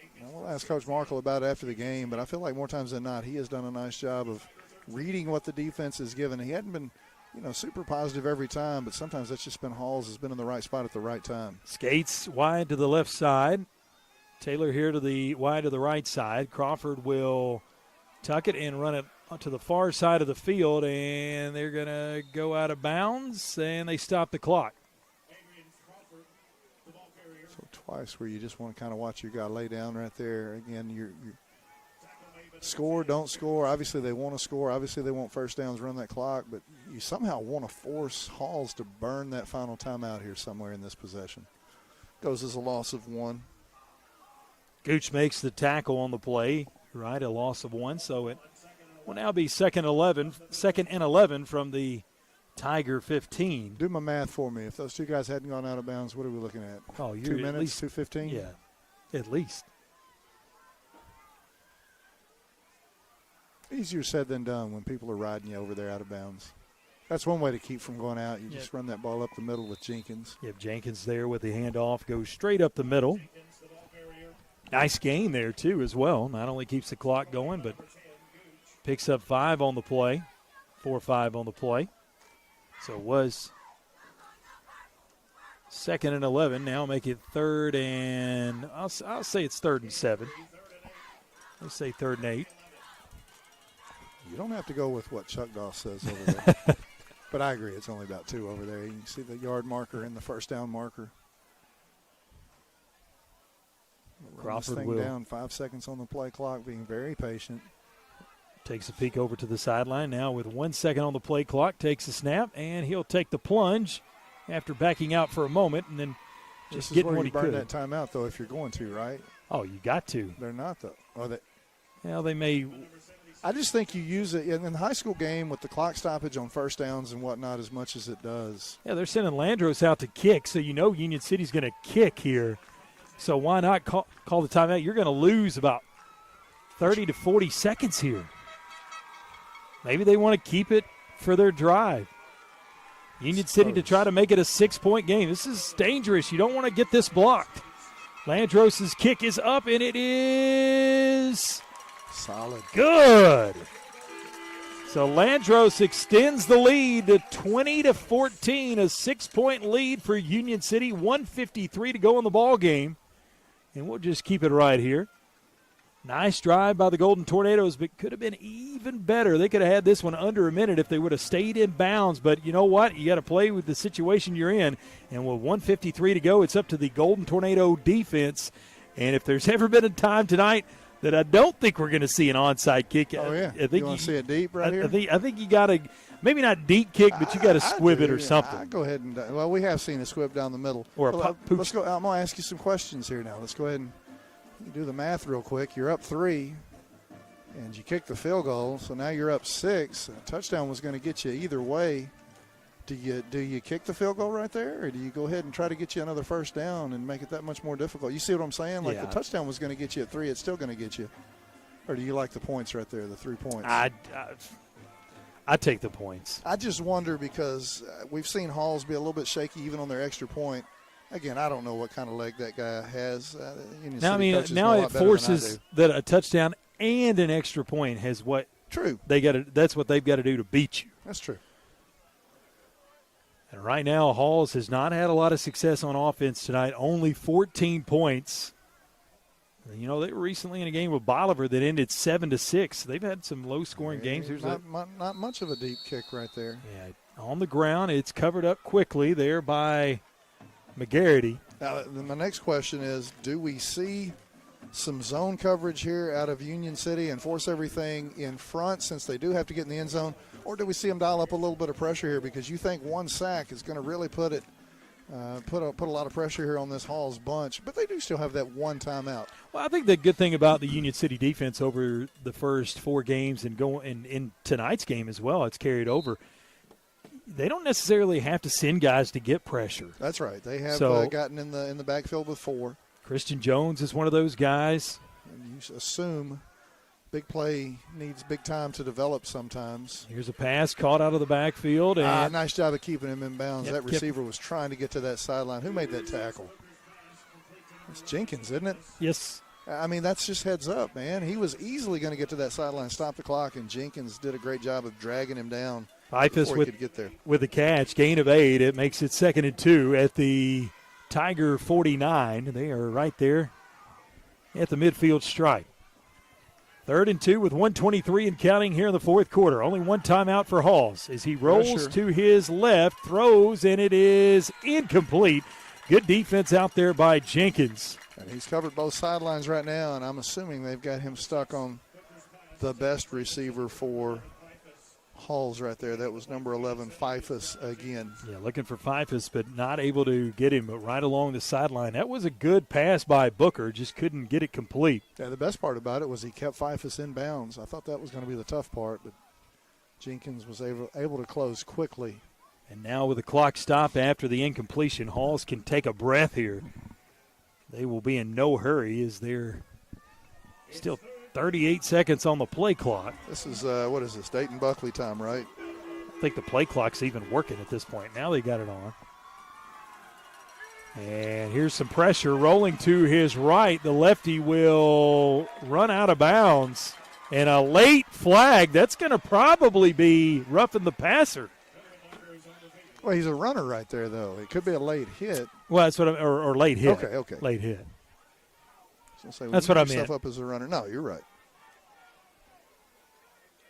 Either way, personal foul, and it's a big one because I'm so used to when the quarterback gets hit, you're usually talking about roughing the passer. But yeah, that time took care of those guys, right? Bless their hearts. But no, that was a late hit. Yeah, went out of bounds, and that's on the far sideline. That's going to get it all the way down. Now what you start to wonder about is Halls, even if they don't gain another yard, they've got the ability to just heave it into the end zone. Not that they're going to do that here. You also don't have to throw to the boundaries here with that one timeout. I mean, you can still play the middle of the field. Yeah, 1st and 10 from the Union City 36. Wide side's the left side, which probably doesn't play in as much with the lefty as you would Booker think. stands in there, throws it across the middle. Oh, had a man incomplete, in and out of the hands of the receiver, Ward. Had a man, and Ward only had one guy that he was going to have to beat. I'm not sure who it was in coverage, but I know that was Adrian Crawford back there behind. You would assume he was going to be able to make the play. Crawford would have caught it. I do too, but you just never know. You make They one could have move. fallen down too. So, yeah, you never know. For Union City dodging the bullet there with 66 seconds to go, now 2nd and 10. I'm glad he didn't catch it, but also glad that I did see Crawford back there behind. At first I thought there was nobody behind the receiver, Chuck. Next week, Union City hits the road. They're going to Peabody, trying to go down there with 2 wins on the season and a region win. Booker takes the snap, throws it out. That's Pfeifus again, ridden out of bounds, and he's going to be just short of the line to gain, but it's going to be 3rd and inches. Going out of bounds, pushing him out of bounds is Rodney Jenkins. Yeah, you're kind of into that prevent situation. Yes, you don't want to allow the ball to get in the end zone, but Halls has done a nice job of covering ground. Of course, you got to throw in that 15-yard penalty was a big part of the reason why. But they're just kind of dinking and dunking. Respect to this young man, this quarterback he's not really felt the pressure. But, again, I think Union City's going to dial up pressure eventually. Booker's pass is incomplete. All right, not really sure who he was looking for there. Kind of threw it in the middle. It was a hodgepodge. There was a lot of purple and a lot of white mixed in there. So it is going to end up being 4th and 1. Do you run it right here and just try to get your first down? Do you take a chance? You still go to the air, man. The only problem with running it is I would have done it on 3rd down, to be honest with you. Yeah, I would have catch Union City off guard thinking that you're passing. Run it on, especially against Union City, because this is a team, you think back to last week against Crittenden County, 29 carries for the Rockets last week. They had barely 50 or under 60 yards, 58 well, not yards. just that, but you had a lot of guys well back off of that line, making sure and prevent that touchdown. You at least try to get your first down right there. Here's the throw, and that's Pfeifus, I believe. No, that's Apperton. Apperton made the catch. Apperson, excuse me. Skates with the tackle, but it's a first down for Halls. Yep, that's all they're worried about right now. 45 seconds to go, one timeout. Booker drops back, rolls to his left, looking across the middle, incomplete. Trying to get it there to Jeremiah Harris. We hadn't said his name in a long time. He was dragging it across the middle of the field. So the clock will stop with 38 seconds to go. 14 points for Halls. They're trying to score a touchdown here at the end to tie it. And if they were to get into the end zone, an extra point could possibly win it. And for Union City, they're just trying to keep Halls out of the end zone. Booker in the gun. Takes the snap. Here comes the rush. Throws it down the sideline. It is incomplete. Great defense out there by Skates.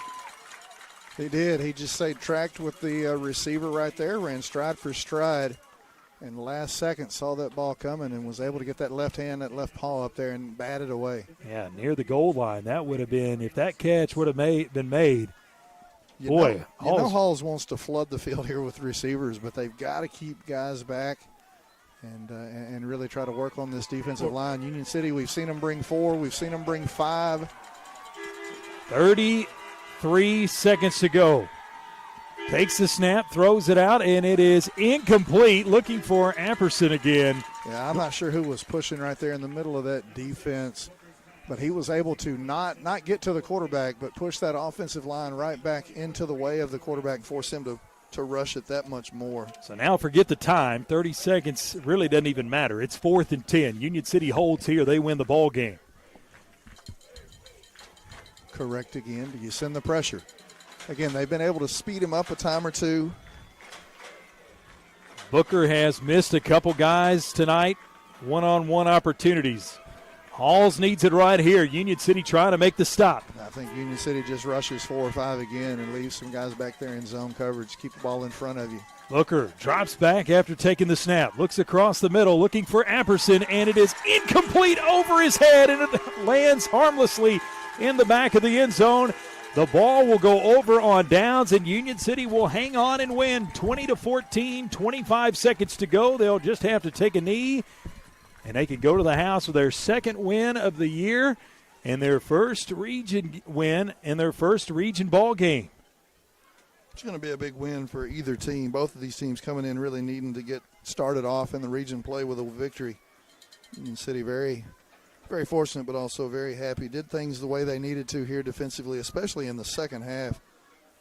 Chuck, we only had the field goal. That was the only points in the second half. In the second half. Well, you talk about this Union City defense in second halves. They've been even better than the first halves when you look down at the quarter breakdowns over the first 4 games. And a flag flies.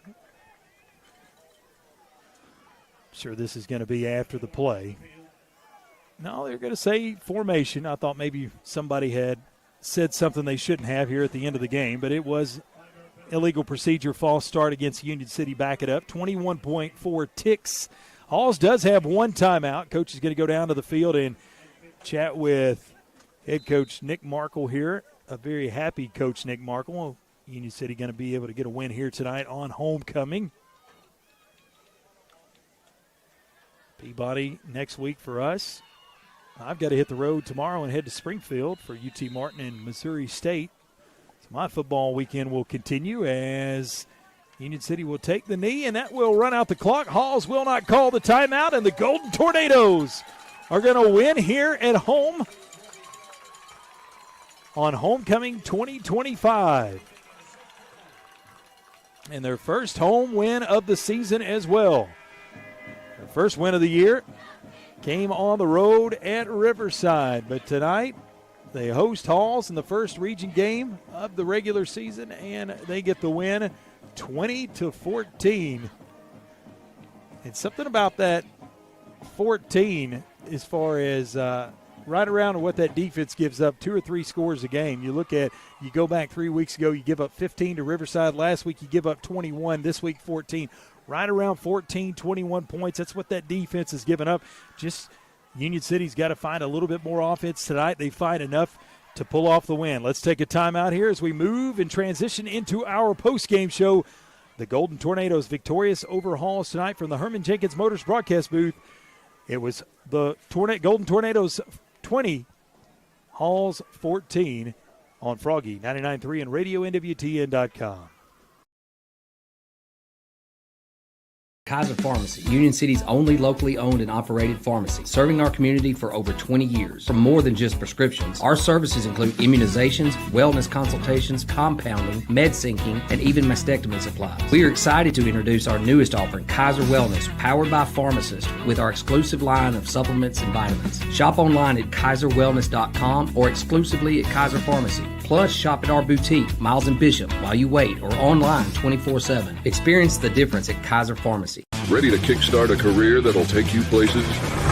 Roadrunner Driving School is here to help you earn your CDL and hit the road in the right direction. Located at 106 Industries Park Drive in Sharon, Tennessee, Roadrunner Driving School offers an in-depth hands-on training curriculum that prepares you for an exciting career in the trucking industry. Learn how to drive a Class A commercial vehicle today. Call us at 731-456-2008 to earn your CDL in just 3 weeks. Let Roadrunner Driving School put you in the driver's seat. When you're on the hunt for the perfect vehicle, what are the things you're looking for? Is it brand, features, color, size, or something else? The good thing is Herman Jenkins Motors can help you find that vehicle that checks all the boxes for you. With multiple brands to choose from, such as Chrysler, Dodge, Jeep, and Ram, their staff will work hand in hand with you to make the car buying process as easy as possible. And their service department will take good care of your car after the purchase. Visit them today in Union City or online at hermanjenkins.com. Looking for dependable machinery to complete your fleet? Thompson Machinery has what you need. Whether you're buying, leasing, or renting, we've got you covered with new and used CAT equipment and a large inventory at our CAT rental store. Complete your fleet or fill a gap on your job site with our reliable machinery. Find your next machine in our inventory. Call 888-720-1308 or visit a Thompson location near you. Thompson Machinery, your local CAT dealer.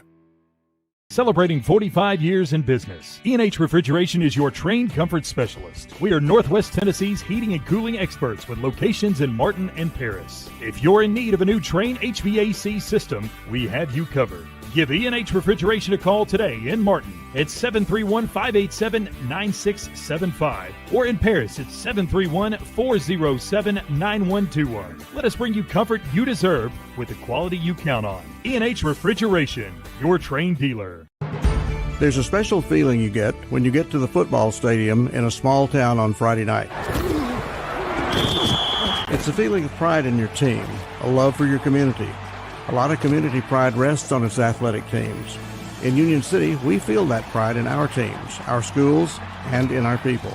Join us. Be part of what makes this a great place to live. A tradition of excellence in academics and athletics from the city of Union City.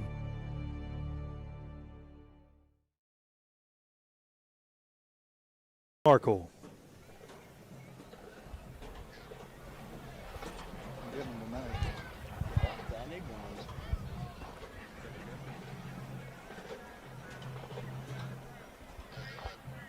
Yeah, we are down here on the field with a successful and happy Coach Markle. Coach, 1-0's got to feel pretty good, right? 1-0 in the region, that's what counts. Yeah, man, you know, it's been a wild season. It was a wild night, and I think this is just going to be what it is, you know. You lose one of your best players on the third play of the game, and, you know, what I told him, I said, hey, we had our first lead in the first half. We had our first lead in the fourth quarter, and we got our first region win of the season. So it was, you know, what I told our guys right there, I just admire their guts. I mean, God, dog, son, you know, just no quit in them. We're just throwing. We got 4 freshmen in there at one time.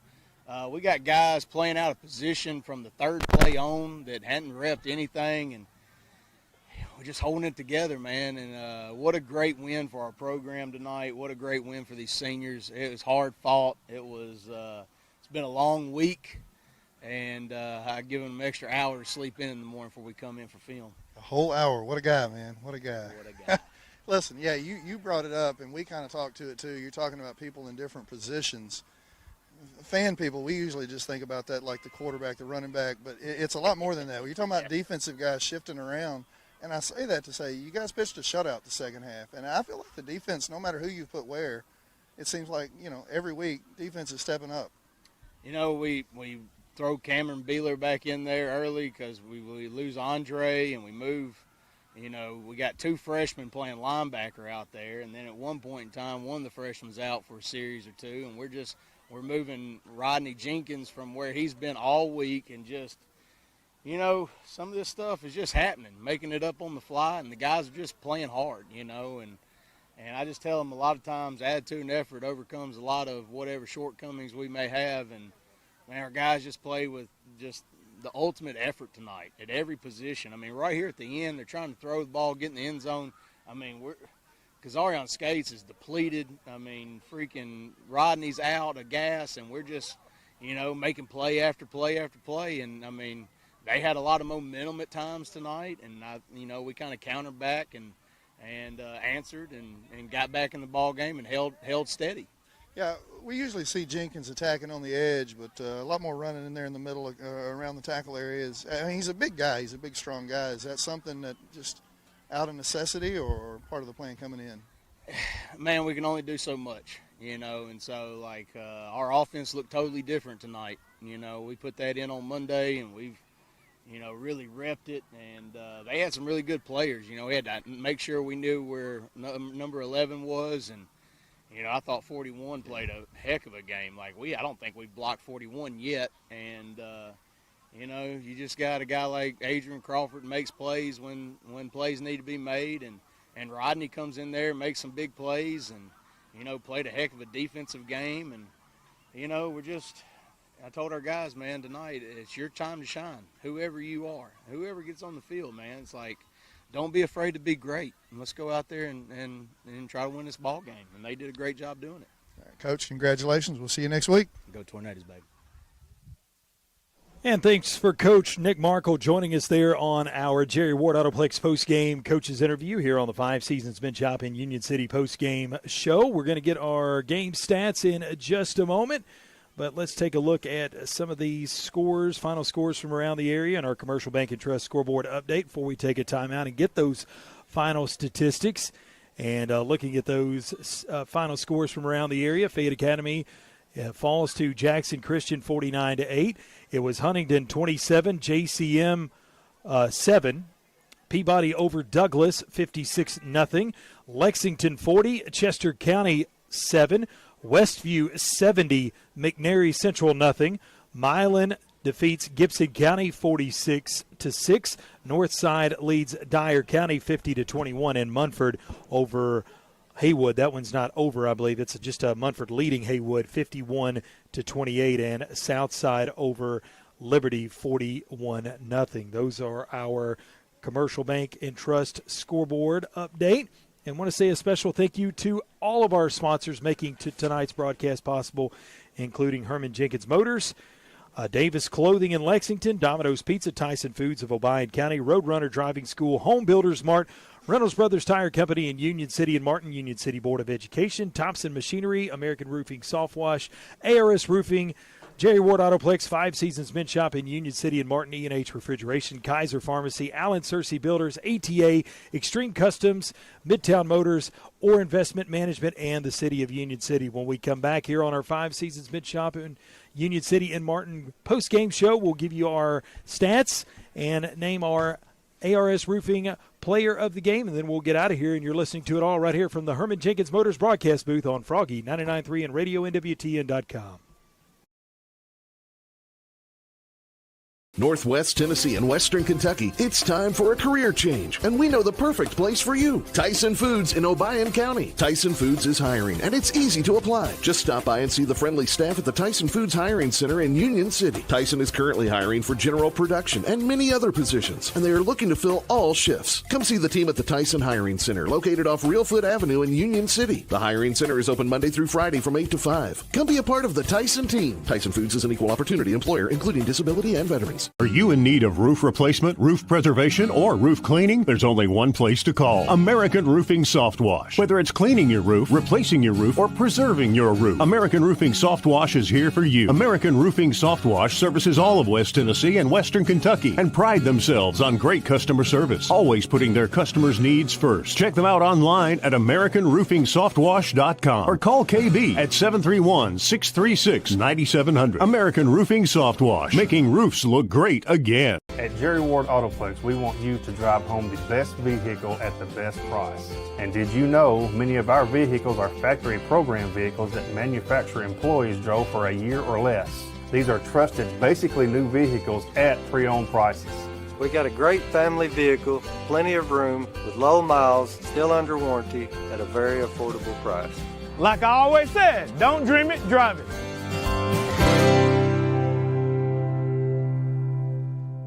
Looking sharp has never been easier. Five Seasons Men's Shop in Union City and Martin has all the brand names he wants. Suits, jackets, sportswear, shoes, and the right accessories. Getting married or going to the prom? Five Seasons Men's Shop has formal wear that fits perfectly. And with your purchase, Five Seasons will wrap your gift for free. That's Five Seasons Men's Shop in Union City and Martin, with their friendly one-on-one service from true professionals. You'll walk in a man and walk out the man.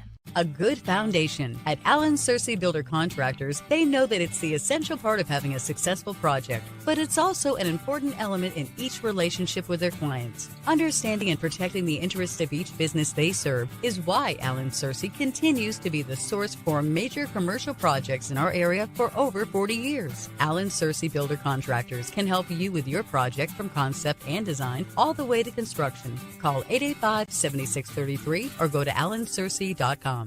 Your business is unique, so protecting it should be tailor-made. Unlike those one-size-fits-all nationwide security companies, First Response Security Services offers custom solutions tailored to your organization's needs. We even work around any stipulation you have. First Response actually sends real people to support you. You're not just a number in a database. You get the personal touch and real local support whenever you need it. Serving Northwest Tennessee for 15 years.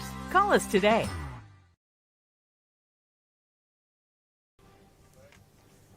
Back here in the Herman Jenkins Motors broadcast booth in the Five Seasons Mid Shop in Union City and Martin postgame show. Again, Union City a winner 20-14.